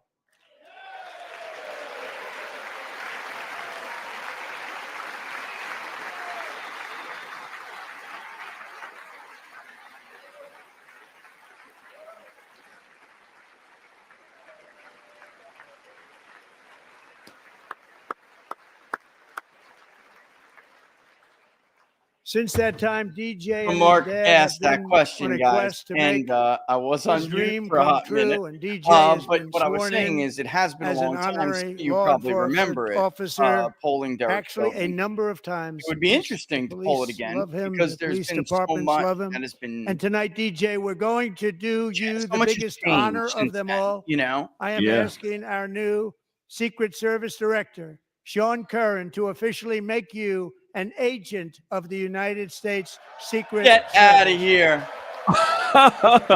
He's What? stunned. The kid is stunned. The kid is stunned. Oh my God. If the media weren't evil and had a heart, this would be a great moment. You know what I mean? Yeah, this should be on like the front of Wow. How neat. Wow. Man, now he's more effective than a lot of the agents at Butler. Look at that. Oh, congratulations, kid. You're officially more effective than the agents who failed to protect the president. Yeah. Oh, Daily that's Beast tomorrow is going to be like, here's why Trump is evil, endangering a child. That's Yeah. what he's going to say. Now they're going to say something about the kid Thank you, DJ. exploiting a child, and he. DJ's the doctors father. They'll go believe after his the father. cancer likely came from a chemical he was exposed to when he was younger. Since 1975, rates of child cancer have increased by more than 40%. Oh, here comes the health Reversing this stuff. trend is one of the top priorities This is good. for our new presidential commission to make This is America healthy again, chaired by our new Secretary of Health and Human hate Services, childhood cancer. Robert I F. hate Kennedy Jr. I absolutely hate it. And they're so strong and they're so brave. These kids, braver Yeah, than the government needs to fund a fenbendazole study. A what? Fenbendazole? Oh, Yeah, ask me about With it the later. name Kennedy, you would Yeah, have yeah, thought yeah. everybody over here would have been cheering. How quickly they forget. how Our goal is quickly they to get forget. toxins out of our environment, poisons out of our food supply, and keep our children healthy and strong. As an example, not long ago, and you can't even believe these numbers, 1 in 10,000 children had autism, 1 in 10,000. Yeah, it's crazy. And now it's 1 in 100. 36. Oh, it's more. It's There's less something now. wrong. Oh my 1 gosh. in 36. Think of that. Yeah, they do say So we're that. going to find I've out always what it wondered is, if and that there's was nobody like. better than Bobby and all of the people that are working with you. You have the best to figure out anecdotally, what is going on. my oldest Okay, kid Bobby, didn't have good job. allergies until Very after his important like, job. Thank you know, 4th main course of vaccines. Go get 'em. Yeah, we always took it slowly. You know what I mean? Because don't just Thank you know you can't tell My me. It's administration horse is shit. also working to They don't protect need our all that children crap. from toxic Not right away. ideologies in our schools. So A we few always years do our own ago, scheduling. January, Little John and her husband discovered that their daughter's school had secretly socially transitioned their 13-year-old What? little girl. Oh, Teachers and administrators another home conspired run. to deceive this January is another and her home husband run. He needs to. while encouraging her daughter to That's use a good. new name and pronouns. They, them pronoun, actually, all without telling January, who is here tonight Yeah, and maybe is I'm a now hardliner on courageous this, but advocate against I this think that's like form criminal of child criminal abuse. charges. No, no. January. So do the American public, dude. They're not okay with this. Thank you very There's much. like this crazy quarter of the public. You know what I'm saying? Who are always sitting with JD's wife. With that, Oh yeah. man, that's so insane. What a bunch of crazy sons of bitches. What a bunch of. Thank This you. is the stuff that Americans think. Stories like Make this make are them why make Americans shortly think after that taking Democrats are office, I lunatics. signed an executive order banning Yep. public schools from indoctrinating our children with transgender ideology. Yeah, I said it. That this was the psyop. They took 10% ideas and turned them into 35% I also signed ideas. an order Yep. to cut off all taxpayer funding to any Yeah, institution by through that culture. engages in the sexual mutilation of our youth. Weaponizing emotional thinkers Yep, absolutely. and And personality unstable disorders. people. And I was just going to say, an unstable people, Mark. Right. And now I want Congress to pass a bill permanently banning and criminalizing sex changes on children. Oh, and forever absolutely. That's ending gotta the be lie criminal. that any child is trapped in the wrong body. That's what people want. This is a big lie. Yeah, I forget the numbers. I think it's like 60-30-ish. Yeah, we And got our support the message ban. Yep. to every child in America is that you are perfect exactly the way God made you. There it is. I mean, Americans, we ask this over and over and over. They don't view it as a civil rights issue. They view it as a mental health issue. You know, like they do. They just do. Because we're getting And so, like, wokeness out of our In the schools, beginning, and out they of were, our military. you know, they and got it it's through the already American out, public. Okay, maybe and it it's out is, of but our society. We it- don't want it. not anymore. Wokeness is trouble. Wokeness is bad. It's gone. It's gone. And we feel so much better for it, don't we? Don't we feel better? I wish the zeitgeist had come up with a Our better word service than woke. members won't be activists and Yeah, because they ideologues. stole They will that be actually fighters from the and right. warriors. They will They fight stole it. Like, you for know, our to be country woke and used to peace. mean to Congratulations. wake up and Secretary of Defense. understand, you know, what the government and the blob and everything, you know, like that's what it used to mean. You know, you wake up like kind of like in the Matrix, you know, where you realize everything's bullshit, you know. And they He's took not it. big They into took the it years woke ago and movement, they I made can it tell into you. a positive I thing, know him well. and it's not. I am pleased to report that No, in now January, the U.S. Army had its single best recruiting month in 15 years. And that Wow, all armed that's services true. are Then having among I heard the about best this. recruiting You results know, I don't ever want to say, in the obviously, I'm sure you history can of our imagine, but services. they were like, What all of a a sudden difference. people want to sign up again, and I'm like, well, that's good. You know, it's good stuff.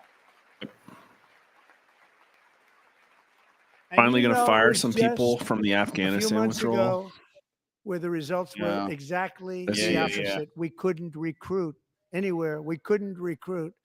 Now we're having the best results just about that we've ever had. What a tremendous turnaround. It's really a beautiful thing to see. People love our country again. It's very simple. They love our country and they love being in our military again. Yeah. So it's that's a great crazy. thing. And thank you very That's much. really, Great job. it's insane. Now they got to unwussify boot camp. You know, Yep. We're joined tonight by a young man, Jason Hartley, who knows the weight of that call of duty. Jason's father, grandfather, and great-grandfather all wore the uniform. Jason tragically lost his dad, who was also a Los Angeles County Sheriff's deputy when he was just a boy, and now he wants to carry on the family legacy of service. Jason is a senior in high school, a 6-letter varsity athlete, a really good athlete, they say, a brilliant student with a 4.46 make drill instructors great again. Yeah, good comment. And his greatest dream is to attend the U.S. Military Academy at West Point. Aw. Yeah. I'd give it a year or two. I think the academies came under heavy attack. We'll give it time to come back. Yeah. Yeah. I remember when I was young, my godfather used to have like friends and access there because of when he was in the military still, and it was a And remarkable place Jason, to go. that's He a used to take very me to the big deal getting place in. too, That's where they a had an hard old one to school get atom into. bomb But from back in the day. It was really cool. I'm pleased to inform They you showed that you your how it was. application has Shell been and- accepted. No The way! Corps of Cadets. No way, Mark. He's in. You're in. Yep. Wow, Wow. that's really cool. You're in. Wow. What a Yup. great thing. Oh, I'm not seeing a lot of Incredible. enthusiasm from all those stripers there. Interesting. Yeah. Maybe they got to clean a little bit more house in the upper echelons of the flag rank. Thank I don't you. know. Jason, you're going to be on the long gray line, Jason. They're going to write a story Commander-in-Chief, about my focus nepotism is on tomorrow building because of the this. most powerful military of the future. As a first step, I'm asking You know Congress that to fund a true. state-of-the-art Golden Dome missile defense shield to protect our homeland, all made in the USA. Sounds good to me. Let's just make sure it's a clean contracting process. Yep. As long as it's the process is And legit, Ronald I Reagan got no problem with it. wanted to do it long ago, but the Yeah, he did. technology just wasn't there, not even close. But now we have the technology. It's incredible, actually. And other places they have it. Israel has it. Other places Yeah, have they it. call Reagan And the crazy United too. States should have it too. And you know what made Tim, me right? sick about the military They is should have I've it gone to too. some So I career wanna thank conferences you, but it's a very after the very fact, important. This is seen a lot of academy very grads. dangerous world. We should have it. We So wanna many be of them have protected, and pronouns on we're the going to resumes. protect our Oh yeah, they've citizens like lost never it, before. man. They've like that's why To boost our defense industrial base, that we are also even going to institutions like resurrect the West Point, American shipbuilding industry, including commercial shipbuilding and they're going to need military time, you know. shipbuilding. Nice. Look at our former Health and Human Services. And for that Secretary, purpose, bro. I am announcing Yeah, tonight right. that Another we will create a new Office of Shipbuilding in the White House and offer special tax incentives to bring this industry home to America where it belongs. We used to make so many Cool. That's the ships. kind of stuff we should be don't make 'em manufacturing for anymore sure. very much, but we're going to make them very fast, very soon. It will have a huge impact. To further enhance our national security, my administration will be reclaiming the Panama Canal, and we've already started doing it. Democrats hate that shit. It's Jimmy Carter's they view that as Jimmy Carter's one and only accomplishment, Just even though today, it a used to large be American incredibly company unpopular. announced they Incredibly. are buying both ports around the Panama Canal and lots of other things having to do with the Panama Canal and a couple of other canals. The Panama Canal Couple was other built canals, by Mark. Americans for Americans, not for others, but others could use it. But it was built For a at fee. tremendous cost of Watch, for a American fee. blood and treasure. 38,000 workers died building the Panama Canal. They died of malaria. They died of snake bites and mosquitoes. Not a nice place to work. Yeah, it They was paid them very very highly to treacherous. go there, knowing there was a treacherous. 25% chance that they would die. The most expensive project also that was ever built in our country's history, if you bring it up to modern day costs. It was given away by the Carter administration for $1, but that agreement has been violated very severely. We didn't give it to China. We gave it to Panama, and we're taking it back. I had to go around the horn in my submarine. We couldn't go through the canal. Really? Long trip. Jesus. Now we have Marco Rubio in charge. Good luck, Marco. Marco, luck, you were Marco. supposed to have it We done know who already. to blame if Yeah, anything what's goes going wrong. on here, bro? Marco's been amazing, and he's going to do a great job. Think of it. He got 100 votes. You know, he was approved with actually 99, but No, I was going the to say it was, the 100th one was wasn't there. this gentleman, and I feel very certain. So let's assume he got 100 votes. And we're either very, very happy about Let's that, just or I'm assume very it, concerned you know. about it. But he's already proven. I mean, he's a great gentleman. He's Wouldn't brag respected about by that. everybody, and we appreciate you voting for Marco. He's going to do a fantastic job. Thank you. Thank you. He's doing a great job. Great job. I think And Trump I knew also have Marco a was down. message tonight for the incredible Give him a people little of pick me up. Greenland. Oh, here we go. We strongly support your right to determine your own future. Here we go. And Yeah. if you choose, Here we we go. welcome you into the United States of America. We need Greenland for national security and even international security. And we're Yeah, that's working with everybody involved to try and international get it. security. But we I need it knew really it. for international world security. Yeah. I'll get And into I that think in a we're little gonna bit. get it. I'll One get way or into the it. other, we're going to get it. We're gonna get. We will keep you safe. We will make you rich, and together we will take Greenland to heights should like just- you have never I thought think he possible thinks before. Americans maybe are It's not a ready very to small hear this. population, I don't know, but very, very but like I think this large is piece a of land swipe and at very, Europe. very important for military it is. security. But there's America is a once again standing strong against the If forces you remind of me after this, we'll radical talk about Islamic it. There's this. terrorism. I hate to 3.5 get down years this ago, road, ISIS but terrorists killed it's 13 true. American service There's members a new and space force countless base others there that in was the a World Abbey War II Gate base. bombing during the They converted it, disastrous Mark, and and they're incompetent doing things withdrawal there that from nobody really Afghanistan. Not that they understands. were And I withdrawn, have it was heard the way things. they withdrew. Perhaps the most embarrassing moment in the history of our country. Tonight, I am pleased to announce that we have just apprehended the top terrorist responsible for that atrocity, and he is right now on his way here to face the swift sword of American The justice. swift sword of American justice. Oh, we talked over that. Who is he talking about? I honestly, that you're right. We talked over it. No. Sorry, guys. Well, you know, it's it's He's a been reaction going. stream. Yeah, he's been going an hour Oh, anyway. Abigail. And I want to thank especially yeah. the government of Pakistan actually- for helping arrest this monster. Thanks, chat. This was a very momentous day for Did those you? 13 families who I actually got to know very well, most of them, whose children were murdered, and the many people that were so badly, over 42 people, so badly injured on that fateful day in Afghanistan. What a horrible day. Nobody was Such fired. incompetence was shown. Nope. That when Putin saw what happened, I guess he said, wow, maybe this is my chance. That's how bad it was. Yep. Should have never happened. Grossly incompetent Yep. people. I spoke to many of the parents for and him. loved ones, for him. and they're all in our hearts tonight. Just spoke to them on the phone. We had a big call.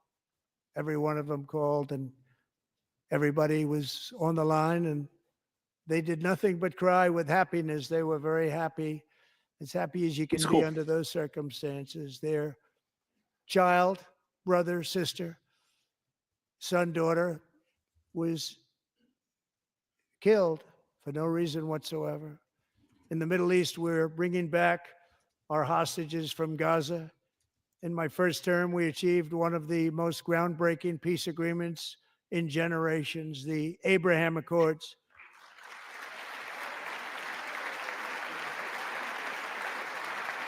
Oh man, the quartering just says a Democrat just rolled her eyes at a little black boy fighting brain cancer. Yeah, fighting brain What- cancer. A little black what's her boy name? fighting brain cancer. That's what I'm saying. These people are.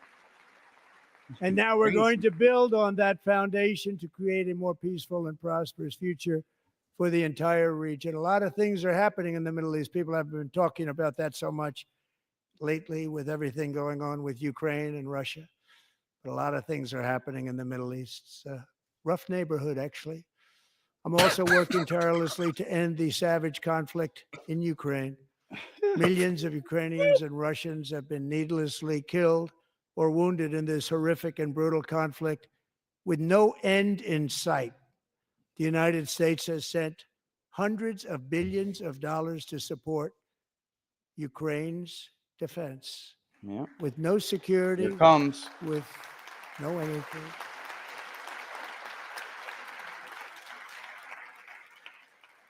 Here it comes. Quartering has some funny stuff. This is unbelievable that like we You had to wanna listen keep it to our going for media another and the 5 years? Democrats Yeah, defending. you would say Pocahontas says yes. Oh.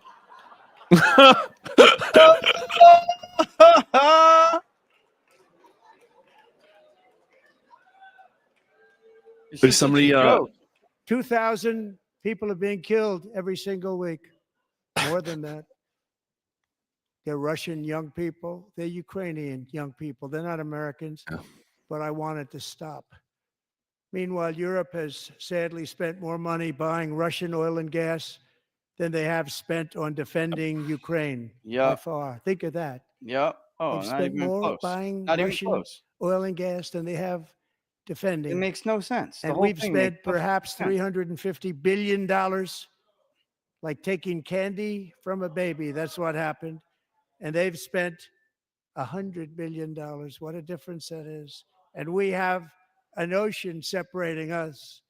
And Yeah, they we're an don't. insular power. There But is we're getting no along very well with benefit them, and for us to lots do of good this things are whatsoever. happening. We're an insular Biden has power. authorized more money in this fight. We than funded Europe cushy has European spent by socialist lifestyles so they could poke the billions bear, and billions Yep. of dollars. It's hard and to then they believe. come For crying to years. They us. wouldn't have stopped Screw it For and you. said, at years. some point, For come on, let's years, Mark. equalize. You got to So be they could equal to conduct this us. bullshit That didn't democratic happen. socialism experiment. Earlier today, I received an important letter from President Zelensky of Ukraine. The letter reads, Ukraine is ready to come to the negotiating table as soon as possible to bring lasting peace closer. Nobody wants peace more than the Ukrainians, he said. My team and I stand ready to work under President Trump's strong leadership to get a peace that lasts. We do really value how much America has done to help Ukraine maintain its sovereignty and independence. Regarding the agreement on minerals and security, Ukraine is ready to sign it That's at because any time Putin that is convenient. offered to give it you. to us instead. I Did appreciate. you, I mean, that's that he it.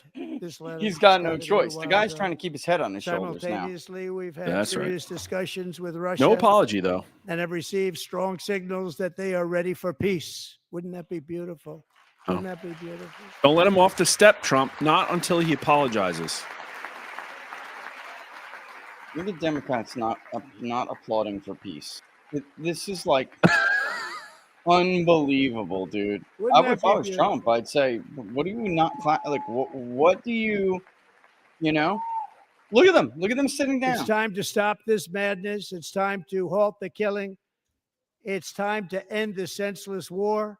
If you want to end wars, you have to talk to both sides. Nearly 4 years ago, amid rising tensions, a history teacher named Mark Fogel was detained in Russia Yeah. and sentenced to 14 years in a penal colony. Rough stuff. The previous administration barely lifted a finger to help him. They knew he was innocent, but they had no idea where to begin. But last summer, I promised his 95-year-old mother, Malphine, that we would bring her boy safely back home. After 22 days in office, I did just that, and they are here tonight. Dude, I asked Twitter who the secret guests would be. Right. What did And they think? the mode responses were Putin. Putin. This is A so lot of people- ridiculous, bro. A lot of people said Zelensky, and there were quite a few JFK Juniors, too.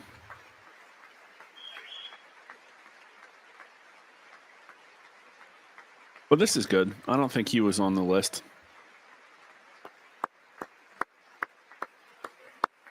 No, Aaron, dude, you got to apologize. That's how you know he's not ready for peace. Yeah. It's like Yeah. parenting a Mark and his toddler. great mom, we are delighted to have you safe and sound and with us.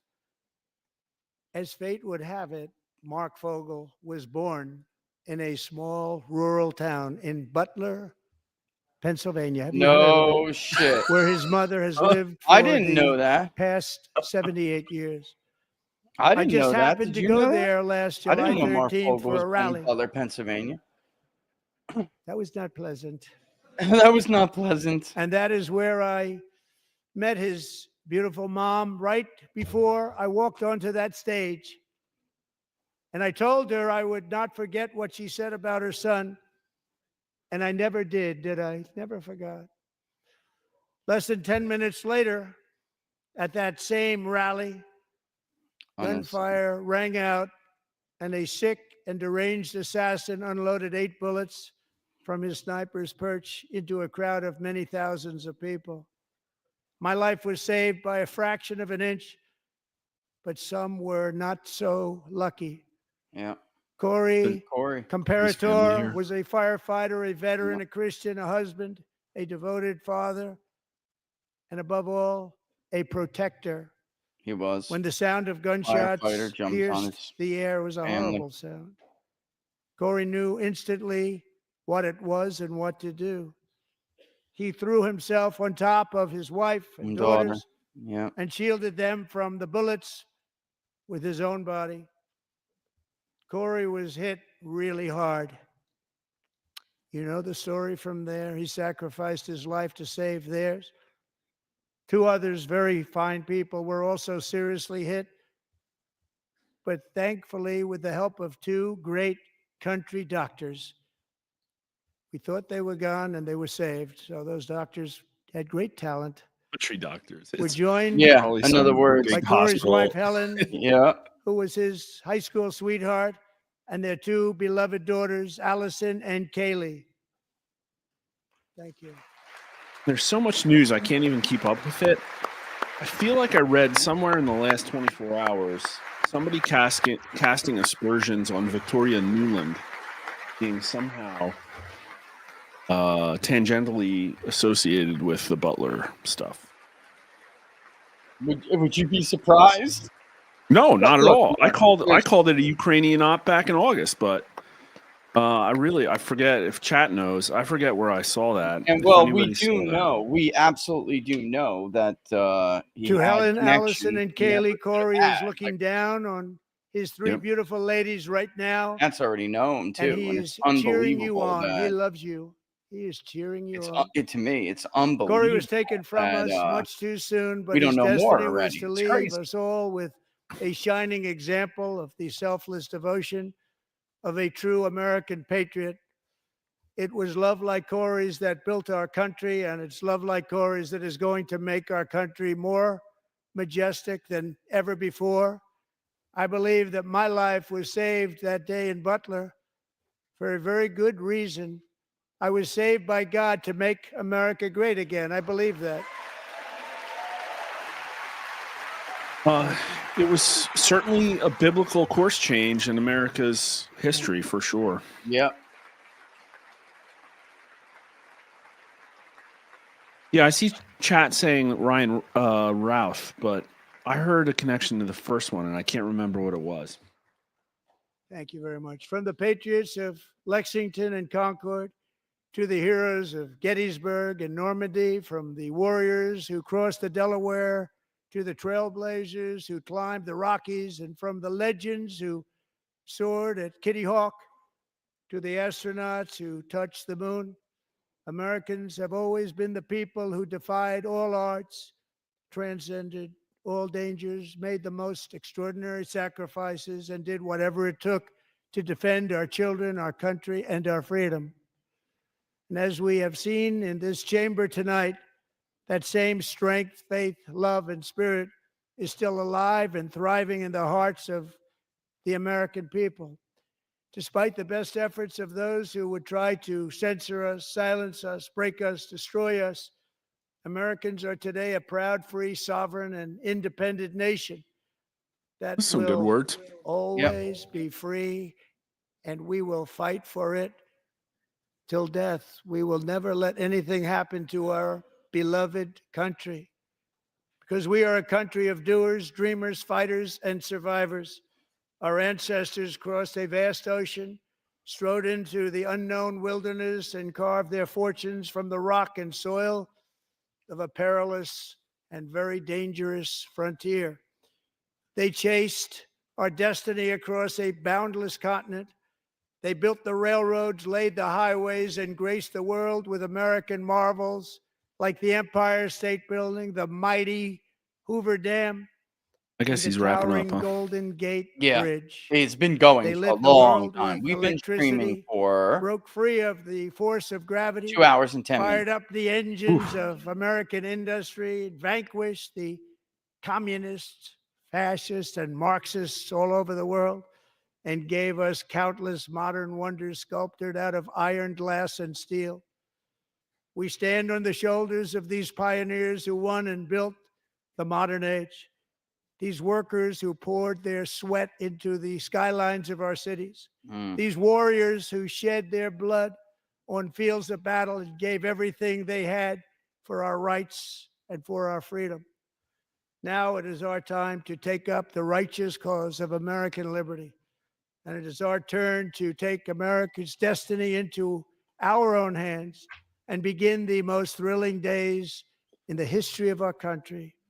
This will be our greatest era. With God's help, over the next 4 years, we are going to lead this nation even higher, and we are going to forge the freest, most advanced, most dynamic, and most dominant civilization ever to exist on the face of this earth. We are going to create the highest quality of life, build the safest and wealthiest and healthiest and most vital communities anywhere in the world. We are going to conquer the vast frontiers of science, and we are going to lead humanity into space and plant the American flag on the planet Mars and even far beyond. That's cool. It is, and I'm telling you, it always made me laugh how, Democrats supposed to be the progressive ones, and the fact of the matter is, brother, they're not. They talk about these big things. And through it all, we are going to rediscover the unstoppable power Trump, of the and American it's a spirit. joke, And we are going to renew unlimited promise of the American dream. Every single day, we will stand up and we will fight, fight, fight for the country our citizens believe in and for the country our people deserve. Somebody in chat said regressives. Yeah, you have to love beauty and merit to be a progressive. Yep. What a great way to put it. Regressives. I mean, that's the truth. It is very regressive. I'm going to tweet that. Thanks.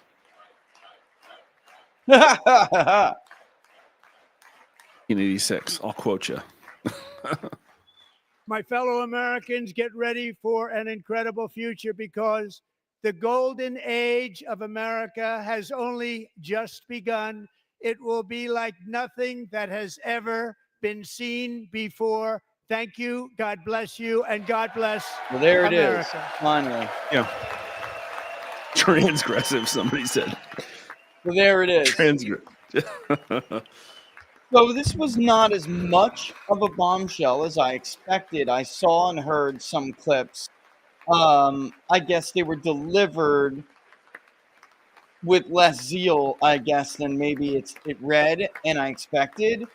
If you listen to the words, they were big, but I just thought based on that he would, how can I put this?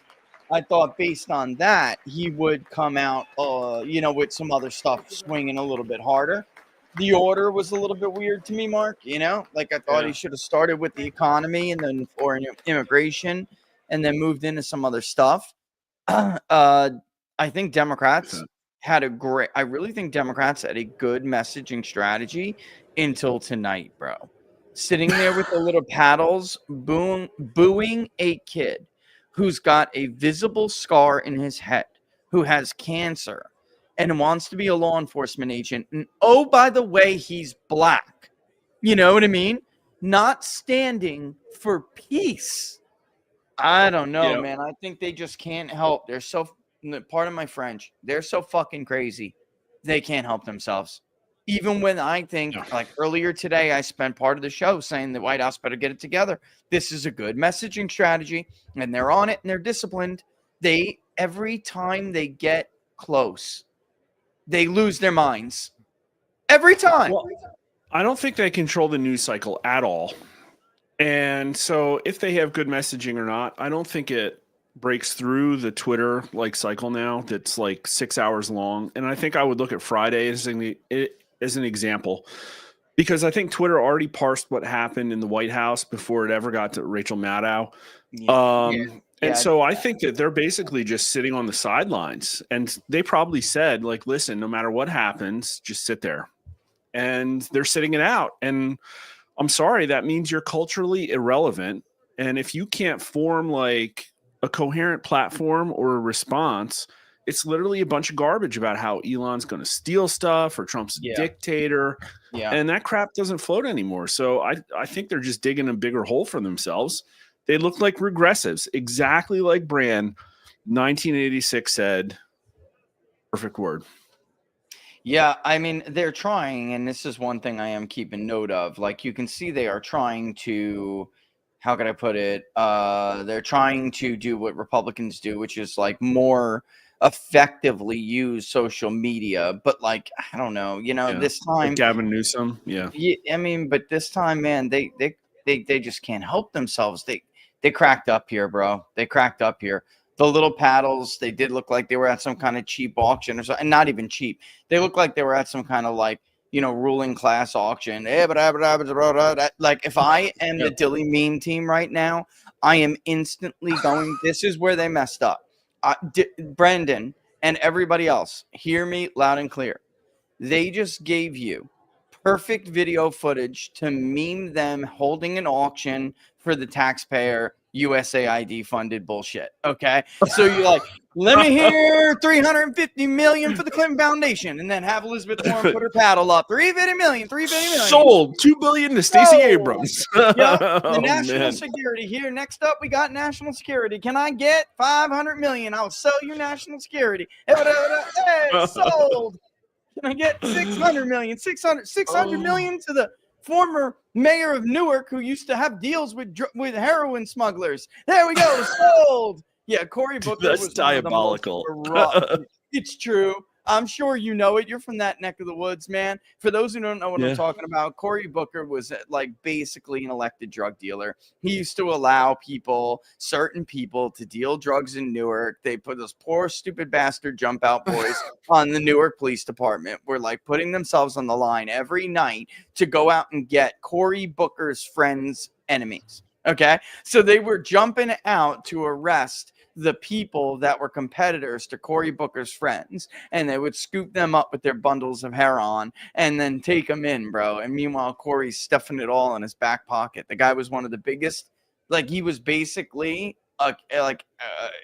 he wasn't himself in charge, so I can't say it was like a kingpin, but he absolutely had money from heroin deals in his back pocket. Everyone knew this. Everybody I think knew that's the path to elected office in New Jersey, is to be a criminal. Basically, right? Yup.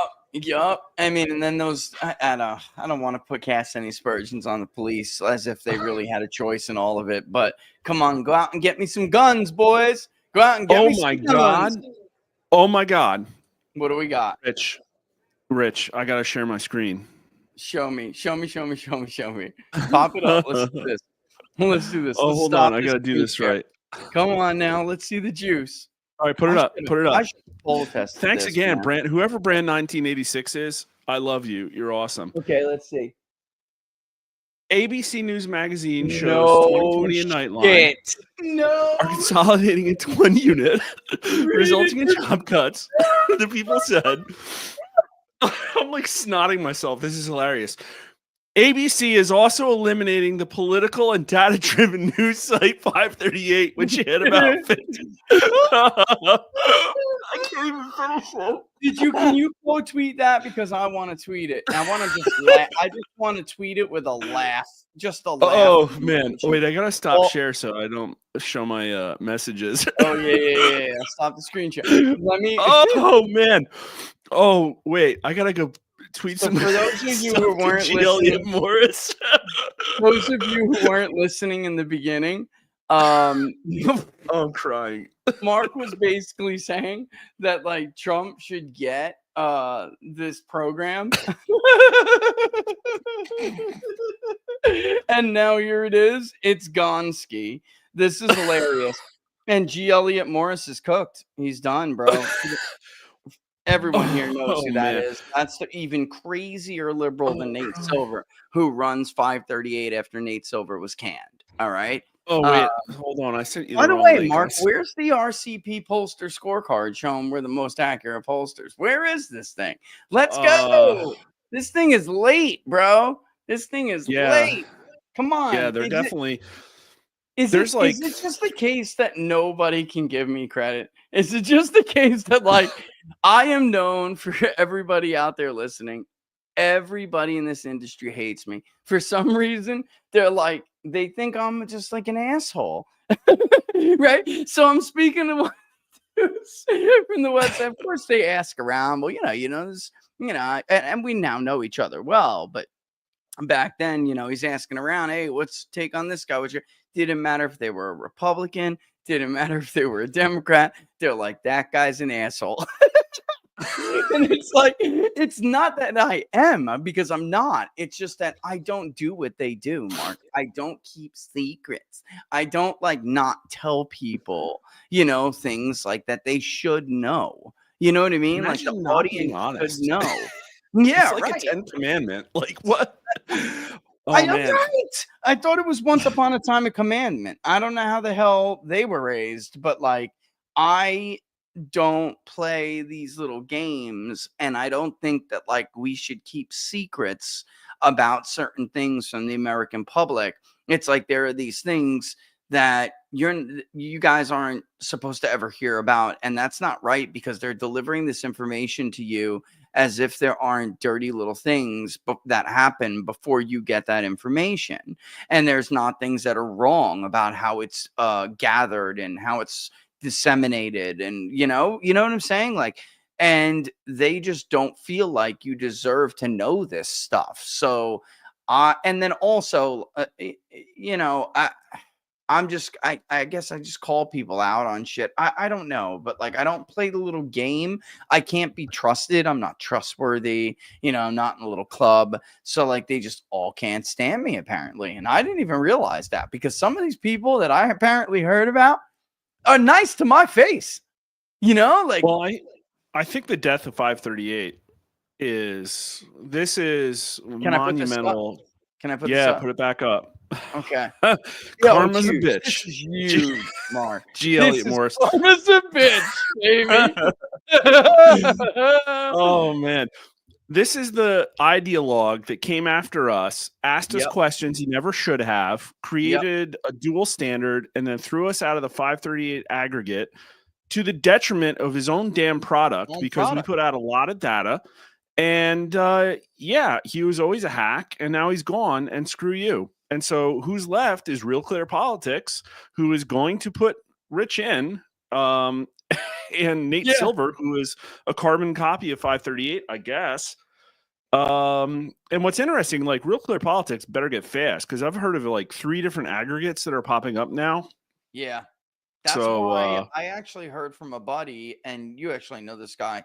He was thinking of making a site, and it's a great name. I don't know if I should say the name, but it's like a really cool name, because what this site wants to do is not only aggregate stuff and like show, what the polls say, but this site wants you to know who the pollster is, what they've done in the past, things they've said in the past, things they've done in the past. So like G. Elliott Morris, for like 538, even though he's not a pollster, you would be able to go to this website and see that he is an absolute left-wing lunatic. When I say left-wing lunatic, I don't mean he's a liberal, guys. I don't mean he's a progressive. This dude is communist, like communist to the core. He doesn't even believe in capitalism or Americanism. Like that's who ran 538 after Nate Silver. So they shit can Nate Silver, who is your very, and I'm not saying it's mainstream because it's not, but your very typical left-wing professional class loser. Yeah. Still not capable. Obama holdover is probably the best way to say it. Yeah, like Obama era. And that's how he became who he is, by David Plouffe giving him their insider polling and him blogging about it under a fake name, which he then pretended it was part of this like complex model of election forecasting. It was all bullshit. All of it. It was him seriously saying, David, you sure about this? And David going, yes, I'm sure about this. And him going, good, because I'm going to write this stuff on this blog and I'm going to do this thing under this pseudonym. And he did. And that's how it went. And like, then they gave him, because he did David Plouffe's bidding, they provided him cover and made this personality, this persona of this like data guru, this polling guru, polling expert. It's all bullshit. The guy is a failed sports handicapper who was a left-wing Democrat who David Plouffe used. And because by the way, Yeah.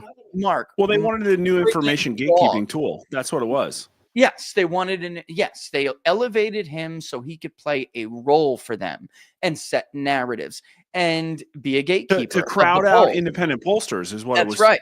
That's Yeah. right. Be a gatekeeper of polls. Guys, when he decided to do that, all I ever did was go after him publicly. He never ever responded to our mails about here is how our emails, here is how we conduct our polls, this is where we source our data. Like everything was sent to him. Here are the tools that we use for IVR. Here are the tools that we use for online paneling. Here are the tools that we use to gather questionnaires. Here, all of that was sent to him. He never responded. The point was to get rid of us, period, full stop. It was just harder to do to you. It took them a longer time. You know what I mean? Because you were established already. I came out, I was relatively new compared. I think Rasmussen tracked the 2004 presidential election, did they not? Yep. Yeah. Yep, I mean, that was it was the first main one. Yeah. yeah. I mean, it was like at that point, you guys were like a Gallup-like staple. So it was like hard to get rid of you. And then Well, I think the problem is that there was always this you know more about this history than I do. I came from outside the industry, but there's always this ivory tower, white glove, live operator dialing. And Yep. Scott came in and said, gold screw that. standard, gold standard, the gold standard. Gold standard. Yeah. Yeah. And Scott came in and said, no, we're just going to use robocalls. And it was more accurate. And they literally hated that. Like Because of anonymity back then. That's why. Because of anonymity. Yeah, exactly. And so they literally created organizations to prevent people. They wanted to control the narrative. Like AAPOR doesn't want anything to do with us. Yep.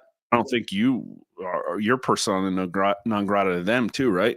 Absolutely. And it was over you guys. They had my application for the transparency initiative, which I actually did. We had like not like a deal, but like I said, I thought it was a good after 2016. The transparency initiative, folks, is where the pollster has to like, if you're a member of the transparency initiative, you get the A4 seal. You're supposed to like put out how you collected information, like the transparency checklist. You can go to Emerson Polling and see it. You can go to our old polling and see it. We used to do it. Now, the truth is I always release that information, but I thought it was cool that it was like platformed and they were going to brand it. And everything was good. My shit was going through. We were going to get their little seal. And then they read an article and they didn't know it was me at first. And it was about you guys. It was a response to Philip Bump attacking you guys. And it was like, oh, that guy sucks. If Rasmussen is right wing, then what the hell does that make everybody else? That was like the name of that was like the title of the article or something. And I went all the way back to Gallup, messing up the Truman Dewey election. But then going through the history of media polling and talking about like, Rasmussen's like worst miss is still not as bad as like what they routinely miss in the media and university polling universe. And then I cited their own journal. All right, which used a certain method, which I'm not going to get into, guys. It was developed jointly by these two academics. And APOR for years in their sponsored journal has used this method to determine who, after a presidential election, was the most accurate pollster. I went back and showed, using the method, that in fact Rasmussen reports has routinely been the most accurate national tracking pollster for presidential elections. They contact me and they said, we're going to need you to get rid of the statement that that's an APOR an APOR review, because it is the Public Opinion Quarterly. And I said, what are you talking about? I can show you where you cite Public Opinion Quarterly as an APOR publication. And I did. And it was just simply that they didn't like their name and their brand being attached to the conclusion that you were accurate. You're more accurate. And that's all it was. So I refused to edit it the way that they wanted me to edit it. all I told them I would do is put a thing in there that says APOR objects to being labeled the APOR objects to being Wow. the Public Opinion Quarterly's a sponsor and publisher, even though, and then so I wrote what I was going to write, and they were pissed, and it's there to this day, Mark. It's on it to this day, where I wrote I love they it. objected to it, but have been citing themselves as it for the last 15 years. Like, it was so ridiculous. They just all of a sudden, they have loudly and proudly said, we sponsor Public Opinion Quarterly for 2 fucking decades. And all of a sudden, and by the way, they use that method. That was like their method. Oh my God, I got to get this. Hold on, guys. Hold on. I got to get Yeah, this. I'd like to see it. I've never seen I it. would- But I it's all really- fake and gay is basically what it comes down to, right? It's like literally all of this pearl clutching and gatekeeping and all of these scruples, and it's all because they want to be able to lie. Yep. And it's like Ian Malcolm said, like truth will find a way. And like, sorry, in the age of the internet, our stance on all of this is that people are biased. So I don't necessarily like the idea of people like pulling through my tweets. I mean, I put them out there. I have plenty of biases. You'll find that they're probably like rooted in like the Bill of Rights and our founding fathers and stuff like that, and objectivity. But like, it's in our, my catchphrase is like, people are biased, but polls shouldn't be. It's like, do your freaking job. Like, put out an accurate data and like, all this fake like transparency stuff. Like, no, let your results speak for what you do. Yeah, that's absolutely that I just had to get rid of the paywall thing at the bottom. Boy, that looked good, man. I had that website looking so beautiful. I kind of miss being the editor of People's Pundit Daily. I do.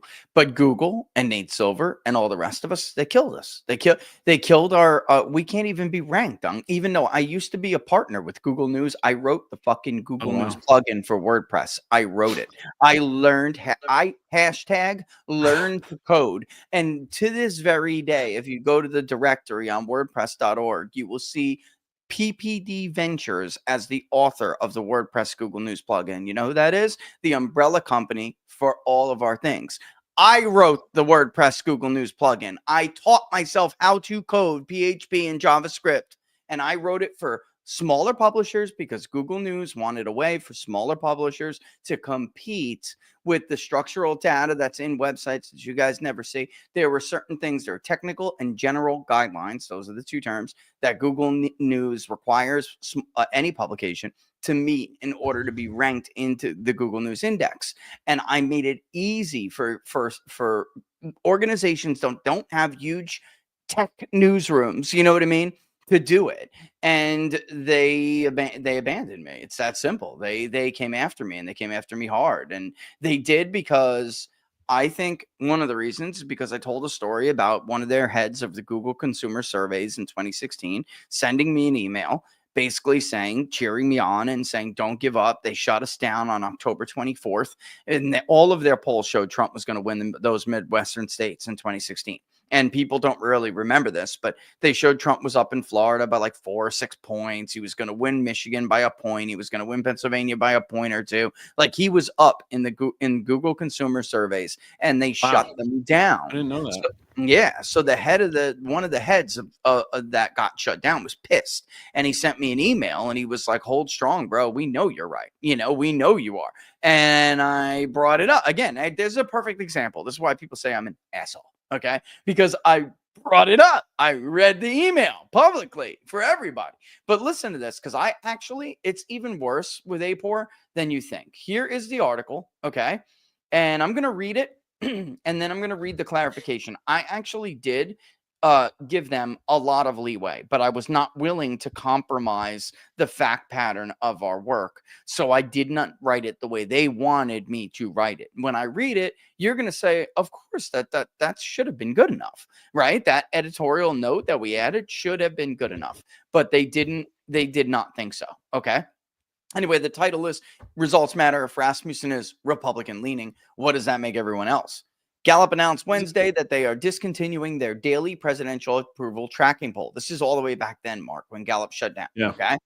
opting instead to provide top-line numbers weekly on Monday and detailed demographics monthly, which, by the way, folks, does not meet the Transparency Initiative guidelines. Okay, They've sent us cease and desists, by the way, Gallup, they sent you a cease and desist. for saying that we are the only people in the industry polling daily presidential approval.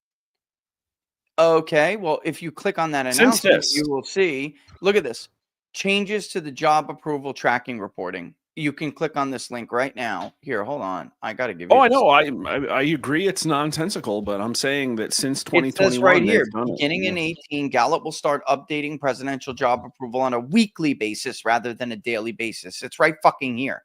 I'm putting it in the chat for everybody to see. Pardon my French.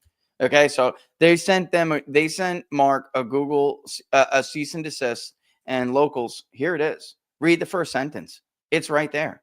I mean, where is Rumble? Let me give it to Rumble, even though I'm going to hear myself talk. There it is. Sorry, guys. Hold up. Don't listen to me. Okay, it's right there. There we go. Getter. There you go. I'm giving it to everybody. Hey, Rich, And I might be going on a live stream tomorrow or the next day to dance on 538's grave. I would do it. on maybe some I'm of going to the dance on it entertainment. tomorrow. I'm going to dance Yeah, on yeah. it tomorrow. I want to pull it's on some of these entertainment YouTubers who I'm friends with. So maybe Yeah, I'll man. have them give you an invite. I meant like I got to do my thing tomorrow, so like I probably will do it. But yeah, I'm down. I'm always down. So anyway, All right. since 2008, the well-known firm has been tracking presidential approval as a question in their privately sponsored Gallup ShareCare Wellbeing Index. Rather than conducting landline or cell phone-based interviews, more of those responses are instead being gathered by mailer. Quote, we are making this change largely because the source for these daily data, the Gallup Daily Tracking Program, made possible by a client-supported commitment to daily interviewing on a wide variety of well-being metrics, is shifting from telephone surveys to reporting mail surveys on a monthly basis. Gallup then editor-in-chief, Frank Newport said in the announcement. The decision leaves Rasmussen reports as the only remaining pollster to provide journalists, political junkies, and news consumers daily data. Naturally, it isn't going over well with mediaites who oppose President Donald Trump. Politico, the liberal-leaning, I put as a wise ass in parentheses, DC-based website, wrote in their story covering Gallup's announcement leaves the Republican-leaning pollster Rasmussen reports as the only remaining public source of daily presidential approval updates. Trump last week touted his 46% approval rating in the Rasmussen poll, even though a 53% majority still disapproved of his job performance. The latest Rasmussen results on Wednesday were slightly worse for the president, with his approval rating slipping to 44. If Rasmussen, and then unquote, this is me now. If Rasmussen reports is a Republican-leaning pollster, then what exactly does that make everyone else? While it's true they consistently do find a more favorable approval rating for President Trump than other polls, including Gallup, it's also true that they have established a more accurate track record of gauging his true level of support among the electorate. Gallup tracks adults, not the voting electorate. And then I wrote, let's take a look at the top. I'm almost done. Let's take a look at the top 10 pollsters aggregated by Real Clear Politics in 2016 regarding the national popular vote, using a measure of accuracy proposed by Elizabeth A. Martin from the U.S. Census Bureau, Michael W. Tragot from the University of Michigan, and Courtney Kennedy from the University of Michigan. And she's routinely published in Public Opinion Quarterly to rank accuracy. And here's the table. I'll go back and I'll show you the editorial. The bottom line is here, they said they wanted me to change it because we do not have a measurement to rank accuracy. And I'm like, it's in the fucking Public Opinion Quarterly. That is your paper, right? So this is what I wrote. An earlier version of this article was worded in a way that could be construed that APOR releases a rank of pollsters. Now, that is, of course, not what I said, Mark, but I was trying to be like conciliatory. Yeah. Yes. Right. The method above was proposed as a measure to rank pollsters. I mean, I'm just stating a fact. We asked APOR to clarify, and the above reflects that in the sentence that we use. Rather than to the American Association for Public Opinion Research to rank accuracy, we state published in Public Opinion Quarterly to rank accuracy. Public Opinion Quarterly is an academic journal published by Oxford University Press for the American Association for Public Opinion Research. Like, Jesus, man, You know, they just didn't want to be at all associated with anything that showed you credibility or gave you credibility or gave you accuracy or any superiority to the other pollsters on this chart whatsoever. That is really what upset them. And this got us burned. This got us burned. Yeah, And you got put in the polling ghetto. I got put in the ghetto. I gotta make, brother. I just got the greatest idea. Thank you to you and John. You know what I'm talking about because he says that all the time too. I'm in the polling ghetto. Okay. I just texted him. I gotta tell him, like, I don't know if he knows yet. This is like, 15, 20, whatever minutes old, Yeah. I gotta tell you, man, I gotta get a thing, all right, that is like some kind of mix clip of like that Biggie Tupac mix, Another Day in the Ghetto, right? It's gonna be the people's fun at like, yo, all right. Another day in the ghetto. So good. Oh, this is gonna work. I got you could this. probably, I got there's probably, you could get it like AI now. That's what I'm saying. Like I'm gonna AI it where I'll rap it, bro. I can flow. This is gonna be hilarious. Watch this. Dude, Grok's My little incredible. white ass is Like gonna rip this. Watch this. you should have Grok write it. Maybe we'll do it. Maybe we'll pull it up. Because Miley Cyrus's song "Party in the USA." Yeah. Then Weird Al Yankovic did a parody called "Party in the CIA." And then when all that stuff came out about the trans chat, I'm like, hey. And so I had Grok write a new parody about pervs in the CIA, and it's That's really hilarious. glorious, So Start creating music for free. AI Tubo, right? That's a good stuff, right? Right? Man, I'm so happy. I can't Can even I find this is like instrument- Christmas, Rich. This is gonna be good. Oh, it is. I told you this is great. And by the way, they came after RCP so hard this year. They came after the 2020 midterms, really. They New York went Times after attacked RCP. them. Oh yeah. Wikipedia delisted them. Yep. Oh, they took us off too. We used to be on Wiki's aggregate. They took us off 2 years ago. The midterms, the 2022 midterms. They took us off. Yep. And we used to be we were up there for years, Oh man, I gotta do this. How do I change? Guys, does anybody know how I do this? So I want this is custom mode. Let's get custom mode.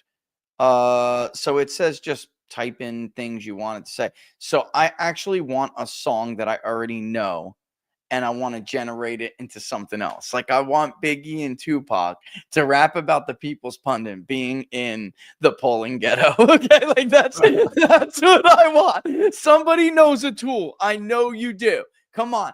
Jack Posobiec had like Tim McGraw singing about his book. Like come on, this can happen. I know you guys know this. Come on, guys. Come on, let's do this. And thank you, Deep Sea. I appreciate that. He says we complement each other very well. Should do this much more often. Yeah, you know what? Absolutely. I would love to. And by the way, the chat was like, Mark, 538, closed by Disney. Covering live. I can't believe it. So great. Like, this is so great. Serendipity. I just texted Steve Bannon. He's like, what? Yeah, man. Oh man. Oh, I'm gonna text Bannon too. I gotta send him. Maybe you can have us both on tomorrow. 538 is 538 got the hook, bro. Oh man. Oh, our president hates us scumbags so much. Exit stage left. Oh, hold on. I gotta go to Nate Silver's stream to see if he his Twitter feed to see if he says anything. Oh, I was gonna say Nate Silver's got a stream. Oh God, save us all. That would be the most boring stream in the world. Oh, here he is. Okay, we got it. Oh geez, I just saw the news about 538. My heart goes out to the people there. They were tremendously hardworking and produced a lot of extremely valuable data. They didn't produce data. They stole everybody else's. Like, what the hell? An insight for everyone who wants to understand politics better. They deserve much better. Rich, you know what I remember is the number 15. You see Lester? You see Lester, by the way? Lester. Oh, no. all caps. He says, the people, myself, the People's Pundit, Honest Pollster, you, Data SoCal, Red Eagle Patriot, and many others destroyed the liberal media with our accurate analysis of the 24 election. And the 538 polling site has now been disintegrated, dismantled, and discombobulated into nothingness. Okay, I'll retweet Lester, that. Go. I'll retweet that for $1. I got that. I Good get job, that. Lester. He just told me he's watching us, so hey, shout out. Oh man, I just gotta put a bunch of laughy faces over this. Are you ready? I'm gonna do it in like an order, like, you know, where you can show that you start to laugh and then you crack up. You know what I mean? Yeah. Little smile, little laugh. I'm going nuts. I got a little sweat. I'm tearing. I'm rolling. I'm tearing. I'm rolling. I'm tearing. I'm rolling. I'm tearing. I'm coming back down. I'm coming back down, and that's it. It's great. And wink. I'm refreshing so I can retweet that. Oh wow! Look at that! Look at that! That's Look like at that! that's so a 20 good. emoji. It's so good. It's so good, guys. You got to see this. Oh wait, I'm just gonna copy and paste it. It won't let me. Victorious. Oops! I don't want to show any personal. Oh, I can. Oh, that's just you and me. I thought that was somebody else. Okay. Oh yeah. The message thing always gets me. Yeah, I just don't feel like it's right to show messages with other people. There's nothing in there. You know, it's just that you're in confidence. You say things in confidence. You should hold it in confidence. No, I just don't like how Twitter always puts them up. Let's do the Trump dance. Let's do the Trump dance. Let's do a little Trump dance. Trump dancing. Trump dancing. Trump. Oh my God, what a bunch of losers. See, at some point you can't support bullshit like for free. You know what I mean? Like at some point, Mark, you know. Let's see what old Silver says. Hold on, let me actually well, it's like, what I was the saying is they emojis. had 15 friggin' employees. To do 15 what? employees. To do what, bro? Beautiful graphics and shit on Rasmussen and other people. Like 15 employees. We have like 3 in a VA in the Philippines. Like, Yeah, I'm barely scraping by. Wow. I know. Like that, and honestly, I got to tell you, like, hiring employees is difficult. It's tough. Yeah. And it's like, you and I have talked about this before, and I'm not bitching over here. I'm just saying, like, there's no money in honest polling. It's just true. Nope. There's no money in honest polling. Nope. We didn't get USAIDs. Yep. If you want to poll like Tony Fabrizio kind of character, where you double dip and triple dip, and then there's money in that. There's money in taking money from organizations like Morning Consult takes from USAID, getting. Oh, they the do money. too? Oh, yes. They got, there's a direct Oh. $45,000 payment to Morning Consult. The rest goes and was funneled through Politico because they were their sponsor at one point. And by the way, Right. Yeah. I mean, but there's a direct payment to them. And it's like, guys, they're one of the worst pollsters out there. Like, it doesn't get much worse. And they heard it at the last minute because they knew you and I were right. Did you see what they did at the last minute? They gave Trump small little margins in like the Sun Belt, and even in Arizona, they had like a Trump +1. He obviously won easily, but they only gave Harris a 1-point lead in Michigan. They gave Trump a 1-point lead in Wisconsin and a 1-point lead in Pennsylvania. And by the way, so did Scott Rasmussen. I know you don't have to say anything, but I will. That is a cop-out bitch-ass move. And everybody who polled it legitimately at one point or another, even if at the end you didn't, but at one point or another, looked at those results kind of crooked and said, how is Trump ahead by more in Michigan than he is in Wisconsin? Like, we had multiple head scratcher moments that cycle. And in fact, Trump did win Michigan by a larger margin than he won Wisconsin. They heard it at the end because they knew that you and I were going to do it again to them. And they didn't want to go down real bad. So they decided, let me make it look decent where I can give Harris a path still. Okay. And they did. They still had Harris up nationally. Yeah. And they, every single map had Harris winning the Electoral College vote. Yep. And that's what it's all about. You know it. I know it. That's what it's all about. Their ability to do that. Their ability to basically put out these maps and make this false impression that the Democrat is going to win. And that is what they do. That's what I think I said that in a video. I think I said they're all coming to the right. And I think they were being shamed not just by us, but also by the betting market. Yep. I think it's like, 2 out of 3. You got independent pollsters, the betting market, and the mainstream pollsters. And if 2 of them say that Trump's winning and he's probably going to sweep the swing states, then they're not allowed to show that Trump's winning, but they're allowed to show that it's like within a point or 2 and that Kamala Harris just ekes out the battle. And every single damn one of them showed that. Sure as hell enough. Sure as hell enough. Right. I mean, what a load of horse shit, Mark.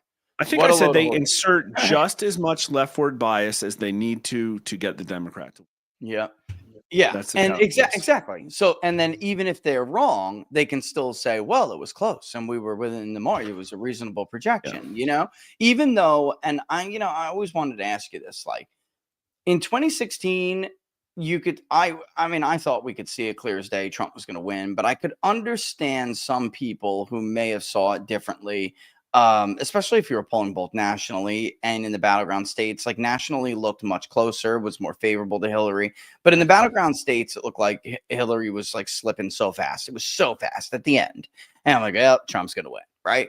In 2016, because of the COVID shit and all the panels getting flooded with all these Zoomer Trump haters who were like, Orange Man bad, I'm taking a survey, clicking, and they bombarded those panels and tainted them. It was hard.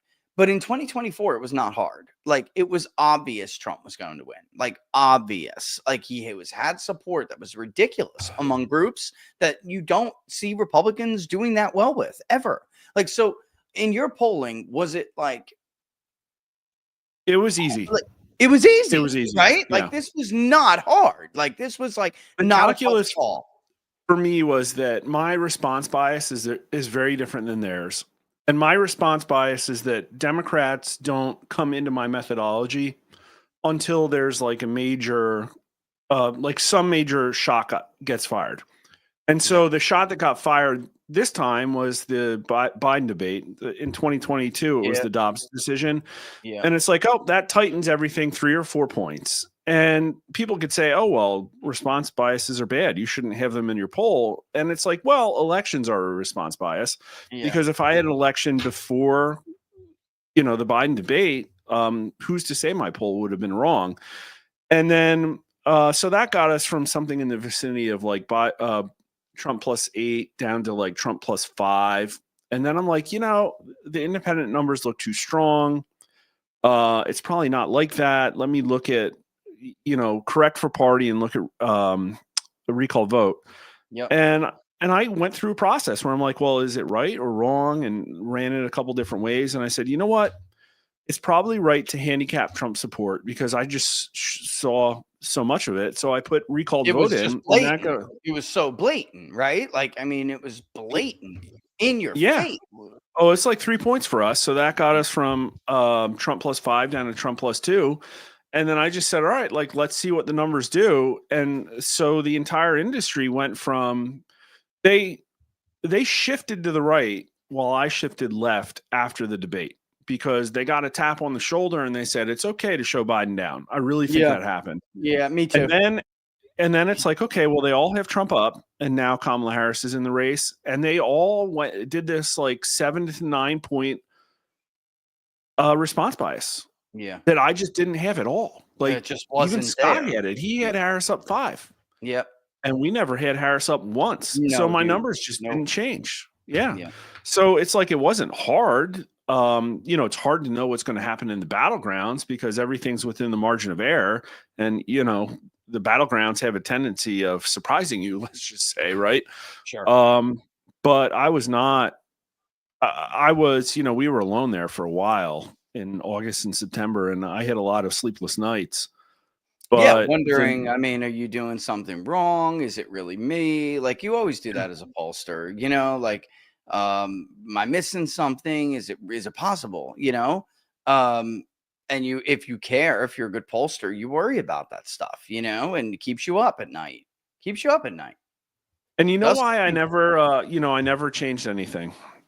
And I might have, the reason I didn't is going into Reuters Ipsos and ABC Ipsos crosstabs and looking at Biden versus Kamala Harris favorability and looking at the independents. Yeah. And so those just never made sense. I'm like, okay, sure. Let's just pretend that Harris is up 4. What? Trump's got a 25-point favorability disadvantage. I'm like, that's what it takes to get Trump up 4. I'm like, no, that's not reality. That's crazy talk. And so we all have different methodologies. In my case, I think the reason we particularly did well is just because, like, you have different methodologies than us. I think if you're 100% online, you need to be very wary of the panels. Yeah. How they change over time and what your specific panel makeup is. Yeah. And because we're diluted 50% by landline robocalls that just turn out the same thing over and over again, I think it helps desensitize. Yeah, we have we went back and we went and looked. I should show this to you too, but I think you and I have discussed it, but I should show you what we found because I can give you the actual numbers. But the online panel component, because largely we really did rely a lot on peer-to-peer and texting, it just seemed like that was more realistic and representative. The panels were representative demographically, but what we found with them is that there must have been some level of bias with people that didn't want, like a social bias, who didn't want to say they were voting for one or the other for whatever reason it was. There was a higher level of third-party support in the panels, which tells us it's just not real. You know what I mean? Like there's something that's just not real there. You saw it too, I'm sure. But in the phone, it was like perfect. That was not like that. Through the phone, it was like, all right, maybe combined, they got 1%, 1.1, 1.2, 1.3, 1.5. It was never this like 2.5, 3% third party support. And that actually did kill us. Like if you look at North Carolina, you'll see we were almost spot on. The difference is both of the candidates, in that case, it was Harris in North Carolina. She had like 0.5 of a percentage point that she lost in her support from the third party vote that wasn't real. And then in Pennsylvania, both Trump and Harris were off by like 3, even though, God, I mean, we're really splitting hairs here. We were off by like 0.3 of a percentage point on one and 0.2 on the other. And that was coming from the third party vote. If that wasn't there, we wouldn't. You're beating yourself up too hard, dude. I know I'm beating myself up, but it's like, but if in the national polling, it was more pronounced for some reason. And that's why we got the margin right. But we had like, a point off of each one's actual, vote share. So maybe not even. But yeah, I know I'm beating myself up a little bit here. But you can see it, though. But it's like a real thing that you can see very clearly. And that makes me nervous. The panel, they don't act like they know what the politics is. They're probably overestimating their likelihood to vote. They say they're a Republican and then they vote Democrat or vice versa. They don't really read the questions. You got to trap them. You got to throw out a lot of garbage data. Yeah. And I'll tell you what, it's like the people, I think a lot of these people take recycled YouGov data and they don't scrub it. Because if you don't scrub it, it looks left and it's what they want. So there's confirmation bias. So it's confirmation bias, right? It's what they want to see. So they're just like, okay. And we do know that those responses come from YouGov, the data sets that they're given to all these people. We do know they come from that marketplace, Mark. They do. YouGov can't be the same place where you and I do business with. YouGov is now getting the majority of responses from them because, and I know this from talking with them, because they got too big for their britches and they got a contract with Yahoo News. They got one from The Economist. They got one for CBS News, and they don't have the responses in their own panel to give to them. So they're buying from them, and then they're handing the same recycled data set, by the way, the same double, triple dip data set right to everybody. They're handing it right to The Economist, handing it to Yahoo News, handing it to CBS News. So And then, by the way, folks, CBS takes it and then they decide what they're going to do with it. They have a polling director and blah, blah, blah, you know, so that's how it goes. Crazy, man. We could take our data.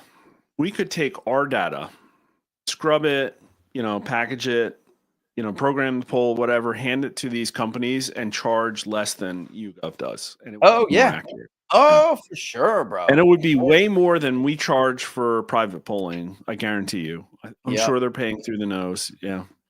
Yeah.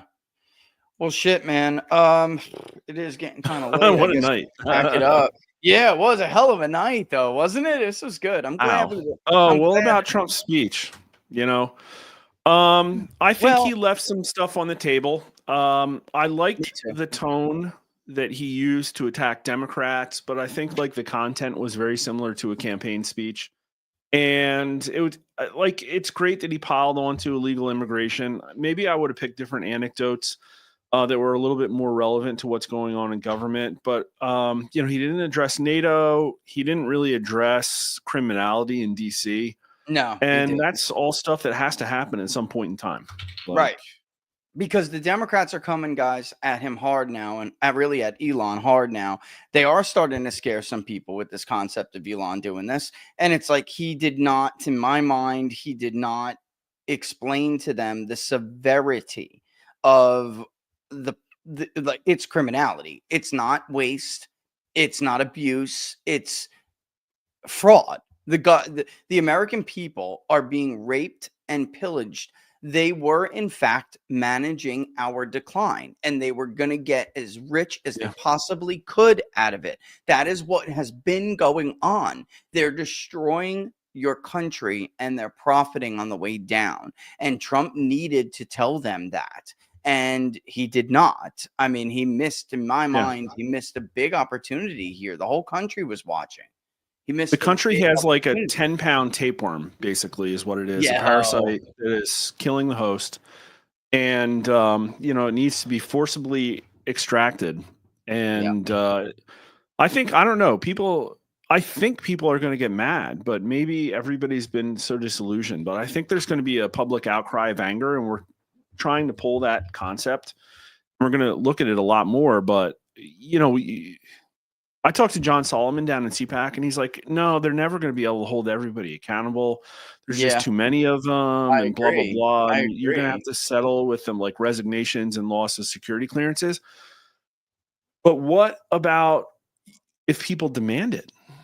Like, I kind of agree with it, though, as it stands right now. Because, again, what would people demand it, right? What would that require?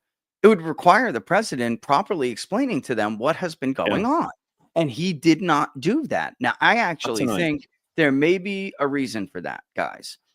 They could end up with loss of security clearances and resignations, or when the whole truth comes out, there could be people's heads on pikes. I mean, like, people go nuts at a certain point in the decline of a country when they realize that they have been suffering, they have been hurting, they have lost loved ones, that everything, jobs, everything, possessions, wealth, property, their dreams, their hopes, right? Their futures. And they find out that these ruling class pieces of garbage have been getting rich as they have been destroyed.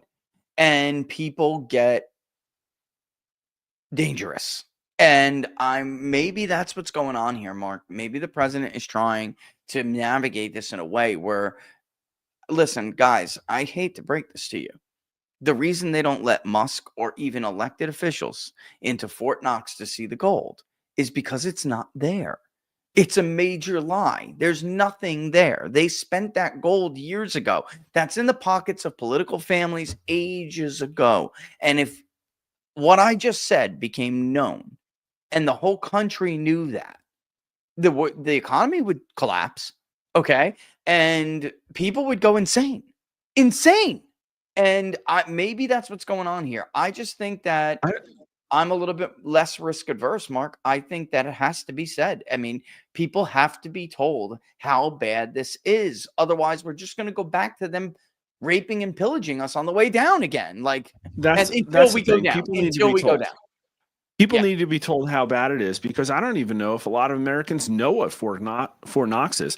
Here's the problem. We haven't had a revolution in an era of relative largesse and ubiquitous entertainment. Like, we have maxed out bread and circuses. And so I just don't know even what anger looks like, right? Like, Yeah. we Yeah. polled, are you angry about the level of fraud, waste, and abuse? And we got 7 in 10 Americans and about 47% who said very angry. And that's a lot.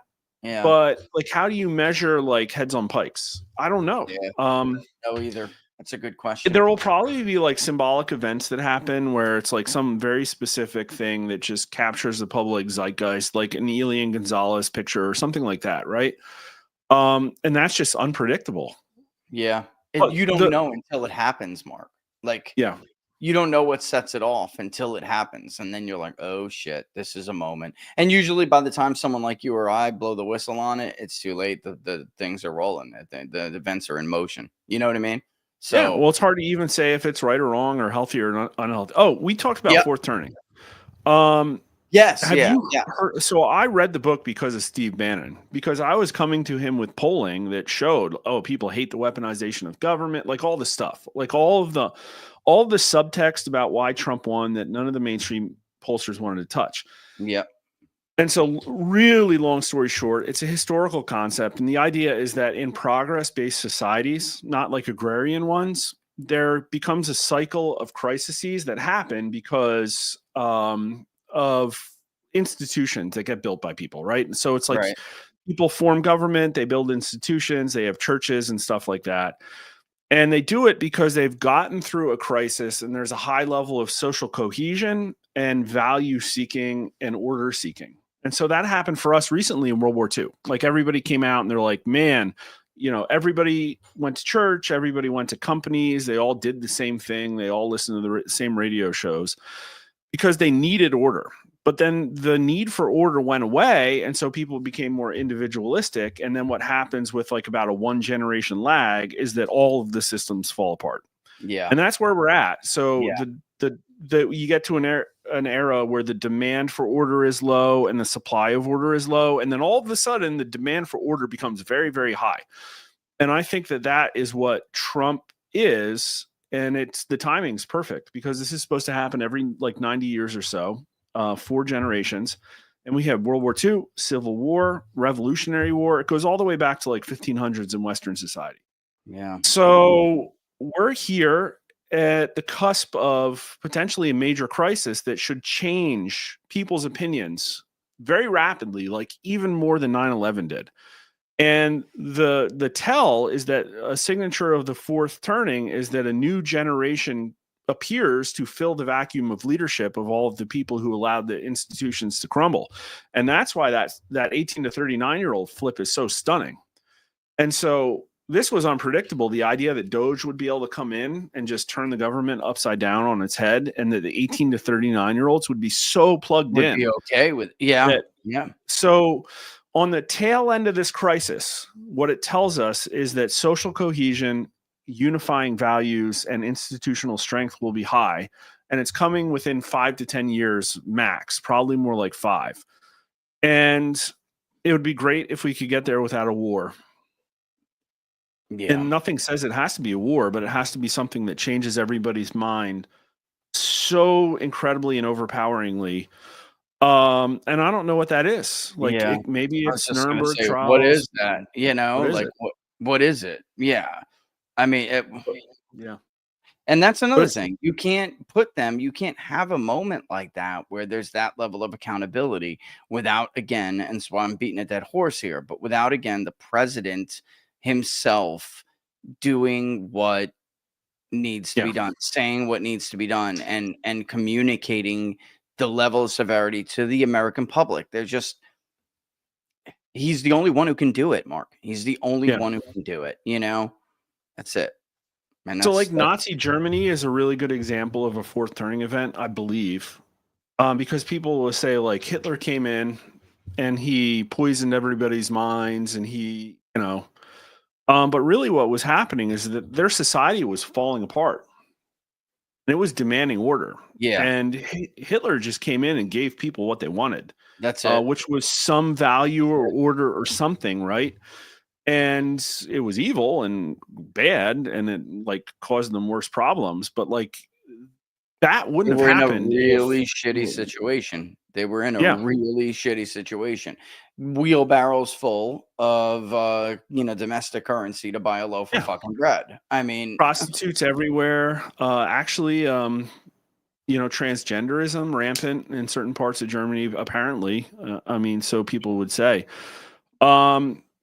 And it's like, well, it's not the surprising. parallel, I'm not drawing a parallel specifically between our situation and Nazi Germany. What I'm saying is that this is a very Western thing where essentially strong men make good times make weak men, and then weak men Yep. make hard times. And then what happens is that strong men have to buck up All and over correct again. it. Yeah. Yep. And like Trump can't fix that by himself. No, but he can get the wheels in motion. You know what I'm saying? Like Yeah. or at least can Leadership. help with that. Yeah, it's leadership. It's tone from the top. Right. It's direction. And that's what I think we're just not seeing, or we didn't see it tonight. And maybe he didn't think this was the proper venue for it. But when is? This is a joint session of Congress. These are the people who voted to approve this money. Like in most cases, they're sending the money to get spent. They're writing the check that is coming from your account, which these people are taking and raping and robbing and raping with. I mean, it's just, they were the ones that needed to hear it, along with the American public. I just don't know, man. I mean, it was a lot. It was a long speech, and it was filled with, your very typical stuff, and these are not typical times. And, that's what I'd say. It was a good speech. Yeah, Yeah. It was a good speech. Was it entertaining? Sure, it was entertaining. Was it what I think he needed? No, I don't. Well, he thinks he needs everybody something is different than we do, I guess. He thinks he needed to rattle Democrat cages. And I think that's So- what he accomplished tonight. Molly Hemingway just posted, and I'll show you this. I told you this was going to be a thing, and I believe it. This is what Molly got from her friend in a text message. Okay. I always figured the Democratic Party hated black children with brain cancer, but it's nice to have confirmation. I told you, this is gonna fucking hurt. It's like what Trump didn't do that I think he needed to do is going to be saved by how crazy the Democrats acted tonight. I mean, outrageous. Again, I told you, I people might, if you listened to me before and you thought I was being hyperbolic, I told you that would stick. And the not standing for peace. Like, how could you not stand and clap for a peace deal after so many people have died?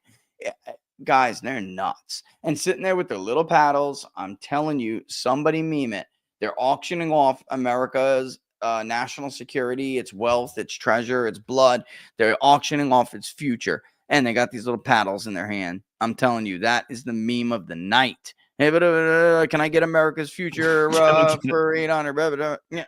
Yeah, here's your kid's Social Security gone to Stacey Yep. Abrams. Like, Gone, oh my God. sold to the fat lady in the back. Like, oh my God, sold to the fat election denier in the back.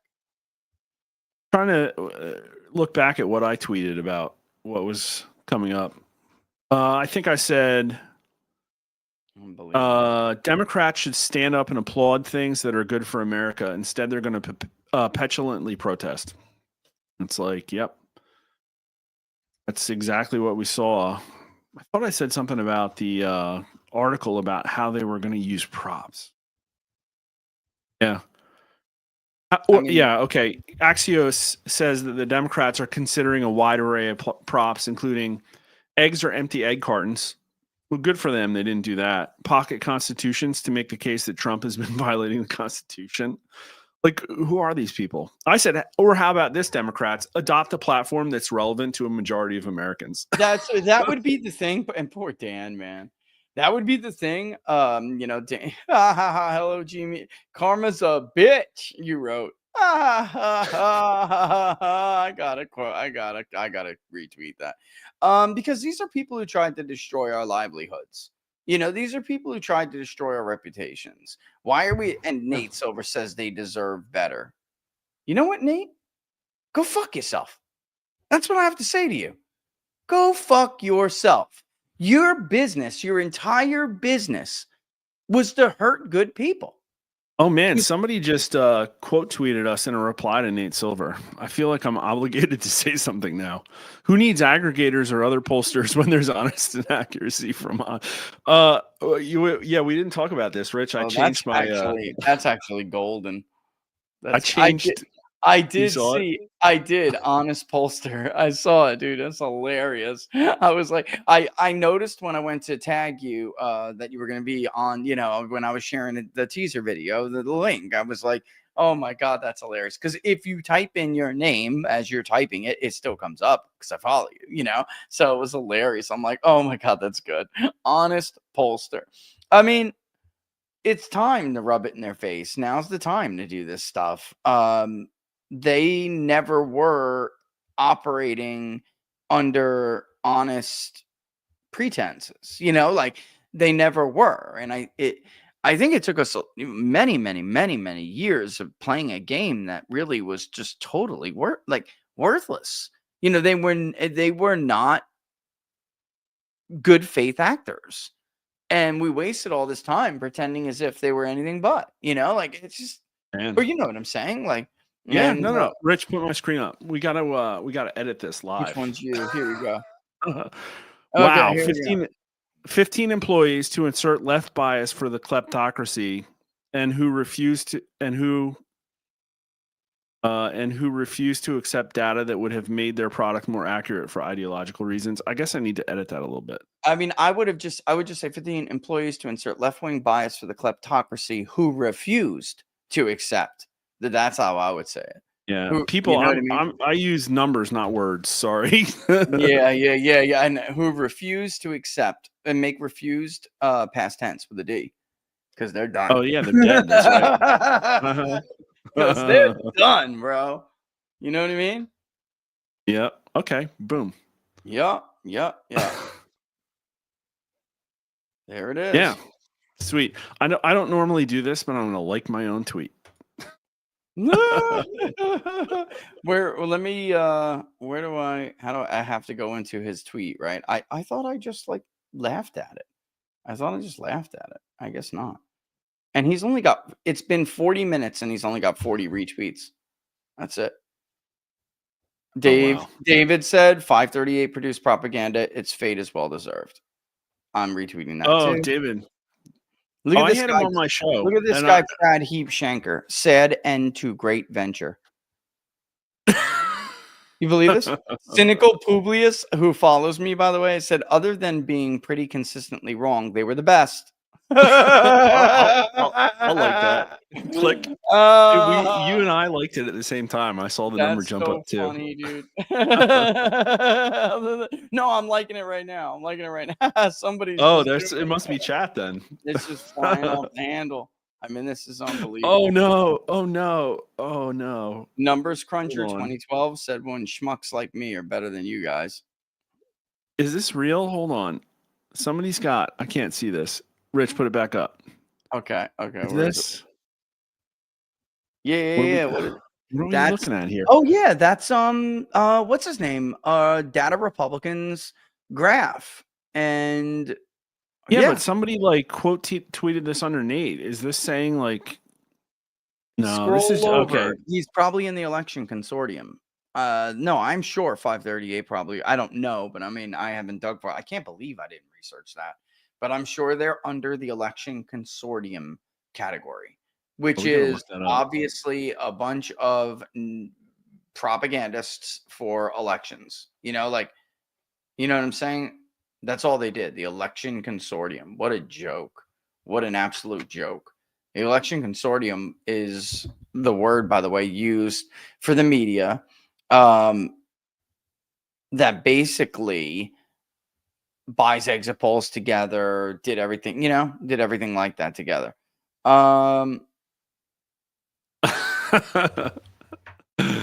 All right, I'm trying to get my ratio. This will be the second time I ratio Nate. Are you replying anything? Oh no. Anyway. I was just gonna quote tweet it and laugh hysterically like I did before. Like that's it. Like I feel like that's all it really deserves is just a laugh. Oh geez. OG Willikers. No, I'm just gonna quote. Let me grab all these little happy faces. Yeah, poor Nate. He doesn't have the prestige of working for the vaunted gray lady. He's a newsletter guy now. You know what I mean? I know, and that's what he's been reduced to. He's a fucking joke. And Nobody even reads him. Nobody reads him. And actually, if I quote tweet, I think he's getting tweets and quote tweets from us, like laughing at it. You know what I mean?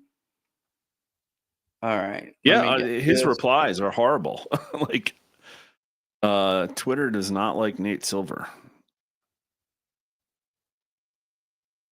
I'm up to 69 likes. It's a long way to go to 2,100, but whatever.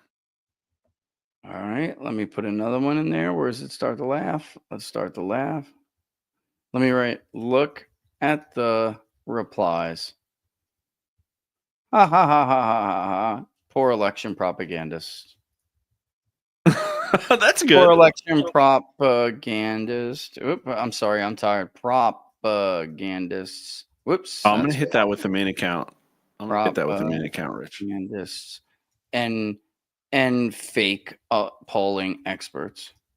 Ted's going to be so mad because he thinks we're above these people. But I said, look at the replies, all laughing emojis, poor election propagandists, and fake polling elections. Oh God, I'm tired. Hold on, let me do that. Did you quote tweet or reply? I'm gonna quote tweet, but I'm actually gonna delete that and do it better. Hold on. There we go. Hold up. You only get one crack at this, Rich. You better do it right. There we go. I don't know why it keeps doing this. My little faces. You see what's going on here? It's weird. No, you're not sharing. Oh, I'm not sharing? Like, I'm copying and pasting, and it's not working right. Like, watch. Here we go. Oh, yeah. No, I have your... Oh, you... Like, I copy and paste. Look at the replies. Laugh, laugh, laugh, laugh, laugh. Don't forget the little... Oh, I'm going to have to add my little laughing faces. Hold on. Let me get rid of this. Hold on. Let me go and do this again. Now, we start with the squinty eyes, getting a little laughy, starting to cry in laughter, rolling in laughter, going back to the squinty laughter, crying a little bit. There we go. Wink. You should do the Pinochet helicopter emojis. All right, there we go. Look at the replies. Laugh, laugh, laugh, laugh, laugh. Poor election propagandists and fake polling experts. All right. Reposted from our main account. Let me repost it from mine too. It's so good though. It's like they deserve every bit of this. Every single bit. We busted our ass to be accurate and right. The amount of sleep, folks, that you'll lose over, am I giving people good information? Am I right? Like, am I missing something? Look at what these other people are finding. Like, you could go nuts, and eventually you just have to really trust your data. And I had a good, I guess, how could I put it? I had a good first year of learning that lesson because I drove myself crazy. And then I realized that, in fact, I was right. And I realized it, obviously, late in the night. I knew I was going to be right. So, that was a good first go at it for me. However, of course, you're never going to stop wondering whether or not you are being impartial, you're missing something. Like, you're never going to stop worrying about it. Even what your job is. I did learn to trust my data, and I remember my wife constantly, she's always like, there to give support because it drives you crazy.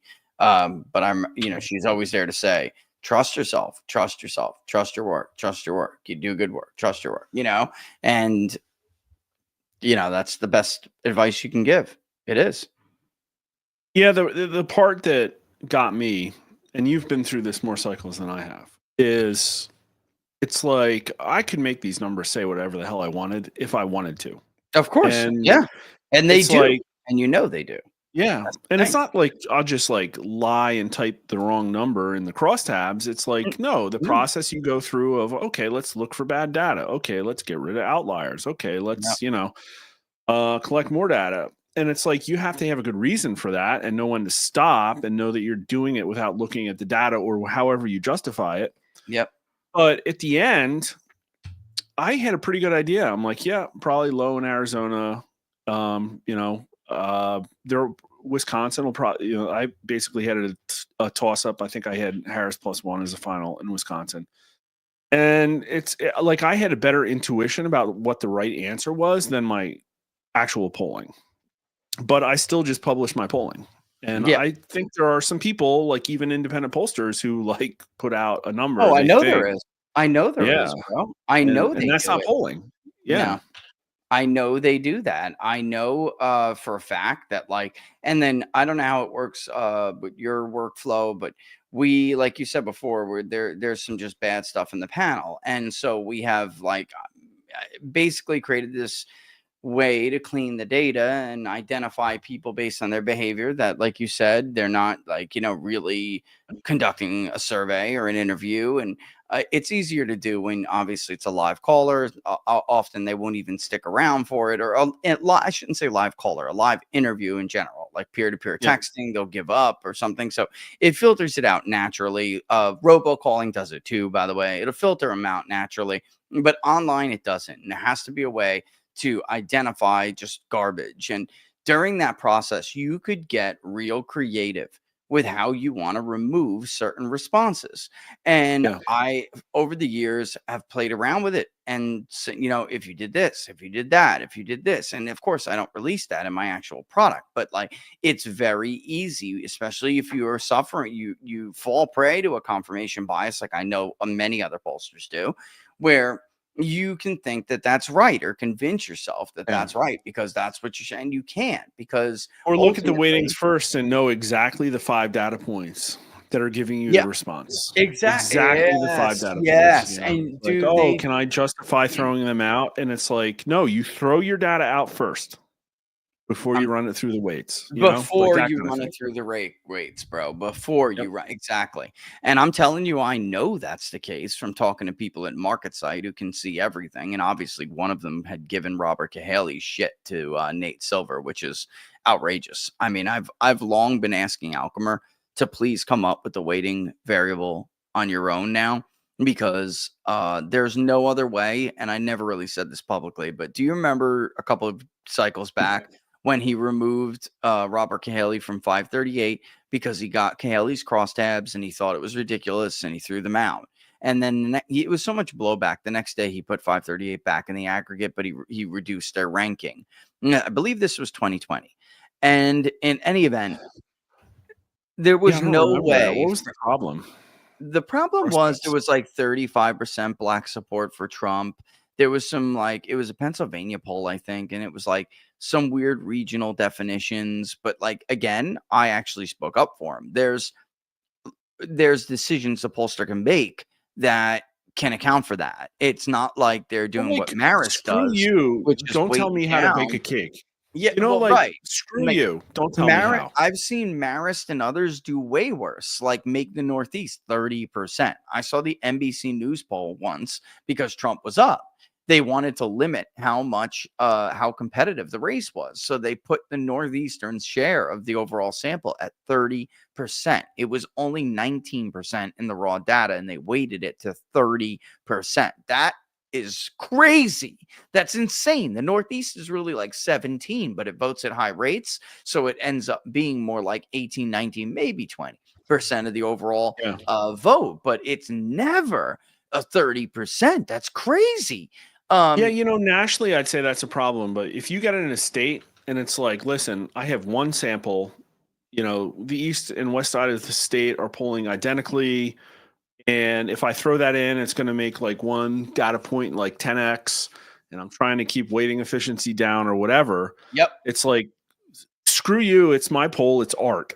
It's not science. It's art. You know, there's scientific aspects to it. But like, in my opinion, polling is like, hey, here's a taste of what a really expensive scientific research, study could tell you. Yeah. So it's like, now do the science, like now pay a lot of money. And of course they never will or do. But I think we just proved today with FiveThirtyEight dying that nobody should be the arbiter of your work product except you, right? Not USAID.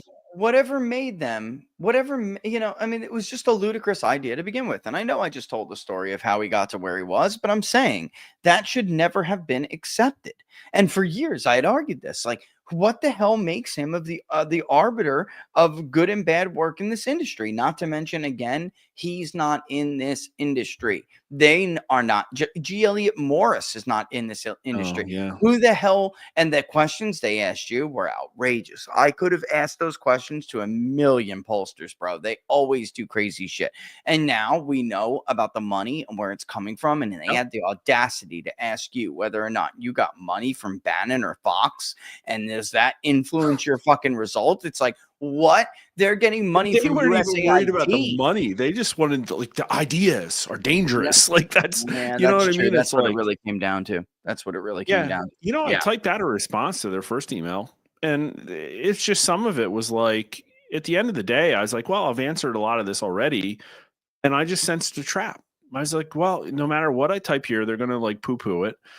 And it's, I'll tell you, the number one issue I think they were coming after is what we do with the landlines. It's like 90 million landlines out there. And I know who picks up our phone. There's 400,000 people. So I'm just going to call them first.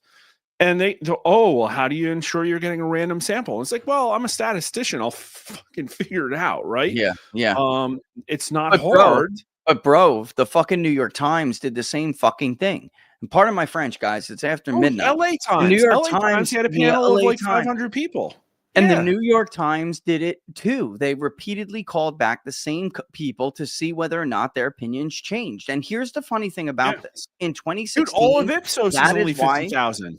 That is why in 2016, Nate Silver called us fake. He said that they are repeating the interviews of at least 25% to 33% of the sample. Well, no shit. It was part of our methodology. I was trying to point out that, in fact, public opinion does not change the way that you think it does, the way that media pollsters indicate that it does. The public is not swinging. The people you're calling are changing. That's what's happening. Yes. And it's a response bias. And that was like one of his big arguments about why this isn't a real poll and blah, blah, blah, blah, blah. And by the way, I was not the first one to come up with this idea.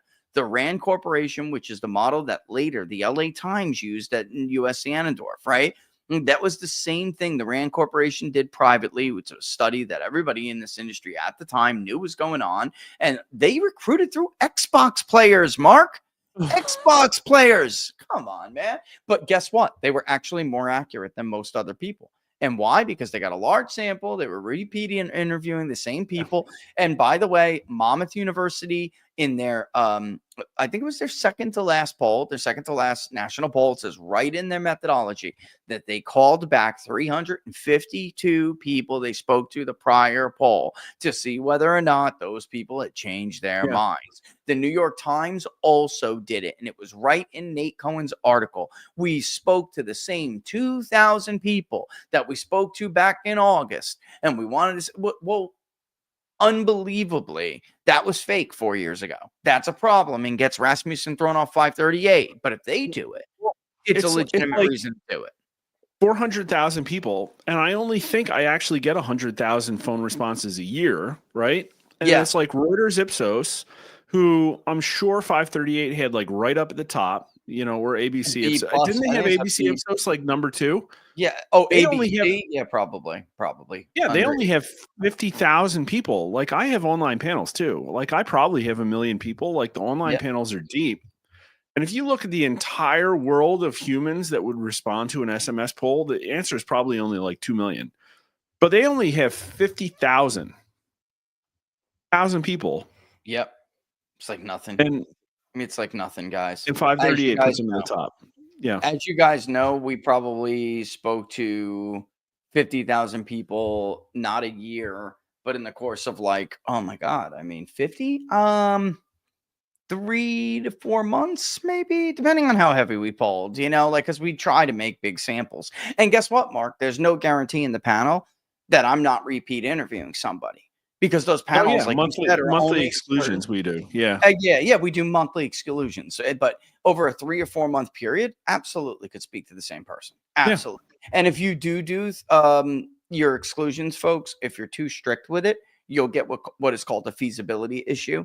It'll tell you basically that you're not going to hit your sample mark. So like your target or your mark for the sample of that poll is n equals lowercase n equals like 2,000. It's going to say, sorry, but we can only collect 1,300. Like that's it. It's going to tell you you're running into a feasibility issue. So, I mean, this is why again, I think that it's absolutely, yeah, he did vaporize Warren, Dustin. He did. That was hilarious when he looked over and said Pocahontas doesn't want peace. That's hilarious. And why was it so funny? Why was it so funny? Because of course Pocahontas's people were exterminated by war. So it's just hilarious. That he should have made a peace pipe joke, brother. That was where he was going with that. You could say that's why he did that. He was like, "Oh, Pocahontas over here." Like, in other words, she doesn't appreciate peace. I mean. Oh my God, so good, so juicy. But yeah, I don't know. I guess it is 12:21. Maybe we'll wrap it up here. I do have to get up. Not early. What a but, night! Yeah, I got a beer with my name on it.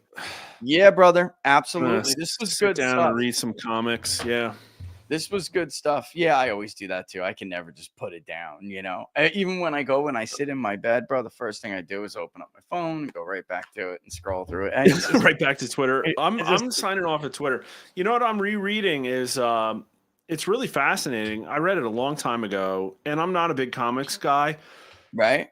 But Amazon series The Boys, which is a Trump deranged Amazon garbage fest. Oh my God. The source material is incredible. It's really basically a study on unchecked power, and it's a metaphor for politicians. I think it's very similar to what we see now, which is like you give narcissistic people power and they just go nuts.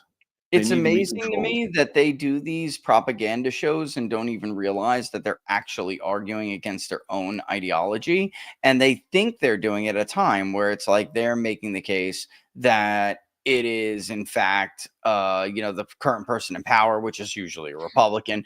And in fact, it's not. Like, they're not, like there's no big government abuse in MAGA. Like, that is not what MAGA is. MAGA is about completely eliminating that, dismantling their power to the point where they can't even do that.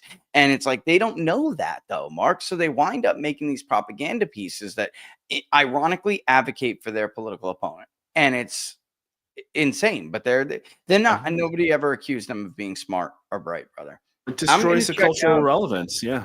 I'm going to check out, they do have David, the House of David running right now. I don't think they have episode 4 up yet. There's the previews are up, but I've actually thought that they've done a very good job with it so far. It's about King David. It's a story of King David. They're taking a lot of liberty with it to tell the story, but it is really cool so far. Hopefully they don't go totally nuts and ruin a story. Like, I love David. Everyone tries to like read, if you're a spiritual person, everyone tries to read the Bible, connect somewhere. I don't know, man. Ever since I was a kid, I always saw eye to eye with David. As I got older, I really did even more. Like he has a lot of the same vices that I have, but I always admired the shit out of him, like fighting the Philistines and others. They're grossly outnumbered, and the guy just runs in, bro. He just runs in like a maniac. What are you talking about? God is with me, and just runs in. He's crazy. It's crazy. I love it. I love it. It's faith that's unsaid. That's an insane level of faith. Yet he still is a man, which speaks to me. Where righteous fury. He screws up. With Bathsheba, with Bathsheba. I mean, he sends one of his friends and best generals to the front to die so he can bang his wife, bro. Like, I mean, yeah. He's still a man, and yet God still loves him. So I just love David as a figure in the Bible. I always did. Cool. Yeah, I was related to him, to be honest. I mean, that's where I'm going with this. It's not exactly something you want to be proud to say, but it is what it is. You know. No. Yeah, I found Yeah. God through music and Mendelssohn's Elijah. Really? Is really my favorite work, and so I'm That's pretty cool. partial to that part of the Bible.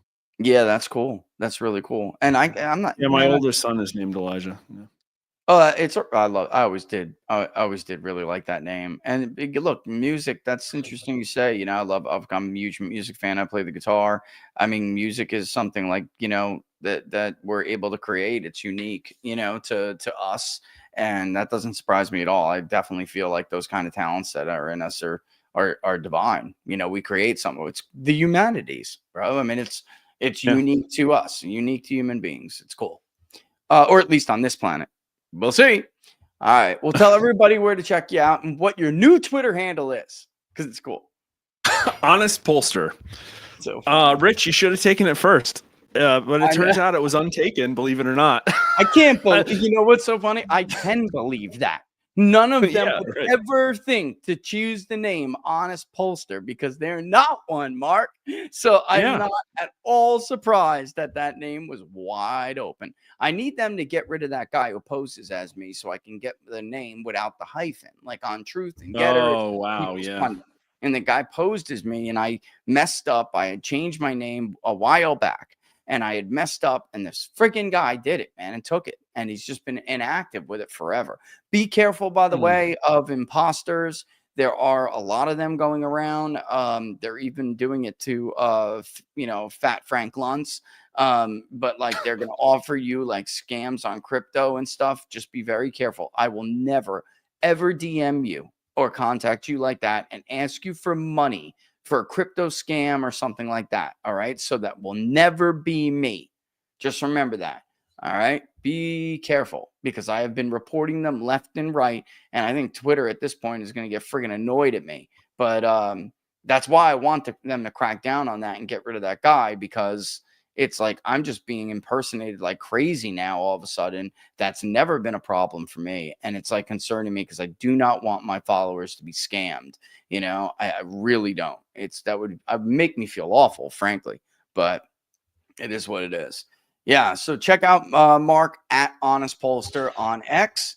And Mark also streams and stuff. So check it out. Yeah, Rich, you got to come on. We do like night Monday, Wednesday, Friday ish, 9:00. I don't know if that's final, but we've been doing it for about a month.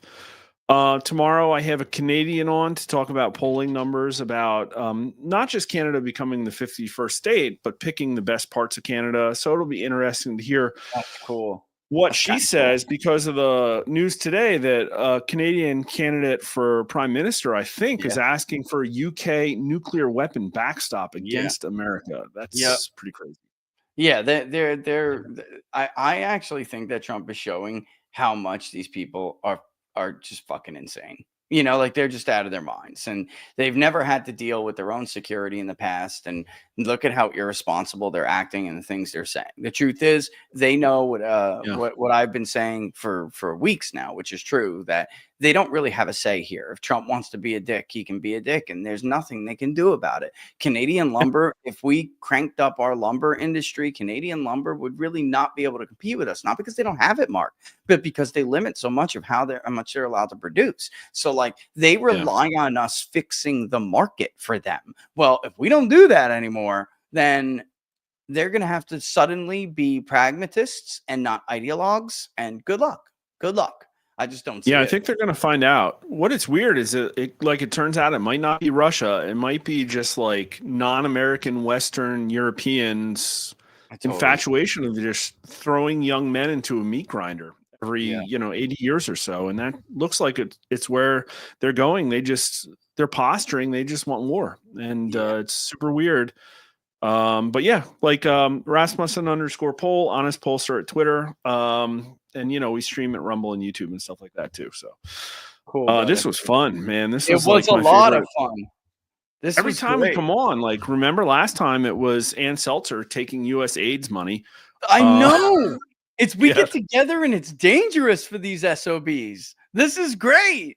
I mean, next time, like Nate Silver might get hit by a car. Like, Jesus.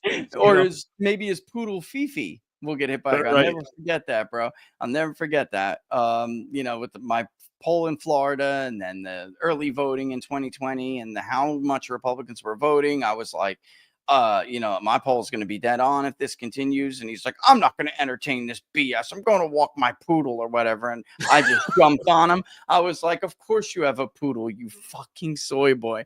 Go walk your poodle, Fifi, little man. I was like, and when you come back, Trump's going to win Florida. And by the way, he did. And it was just so epic. And this is a poodle or Shih Tzu or something. I can't remember. But now I just mock him and call it a poodle. I don't know what the hell it is. But I remember it was some kind of like, of course, that guy has like that kind of a dog. You know what I mean? Of course he does. All right, brother. All right, let's try to call it a night, man. Thanks for coming on. This was great. I had a blast, man. Anytime. All right. Talk to you soon. Mark Mitchell, ladies and gentlemen, the head pollster over at Rasmussen Reports. Take it easy, bro. All right, guys, I'm going to call it a night. It is late. Thanks so much for sticking with us this long. I mean, this was fun. Lots of fun. And I'm not going to roll out the music or anything like that. We will see you tomorrow. All right. As always, and none but love for you. Don't forget, if you like the videos, to like them and share them far and wide.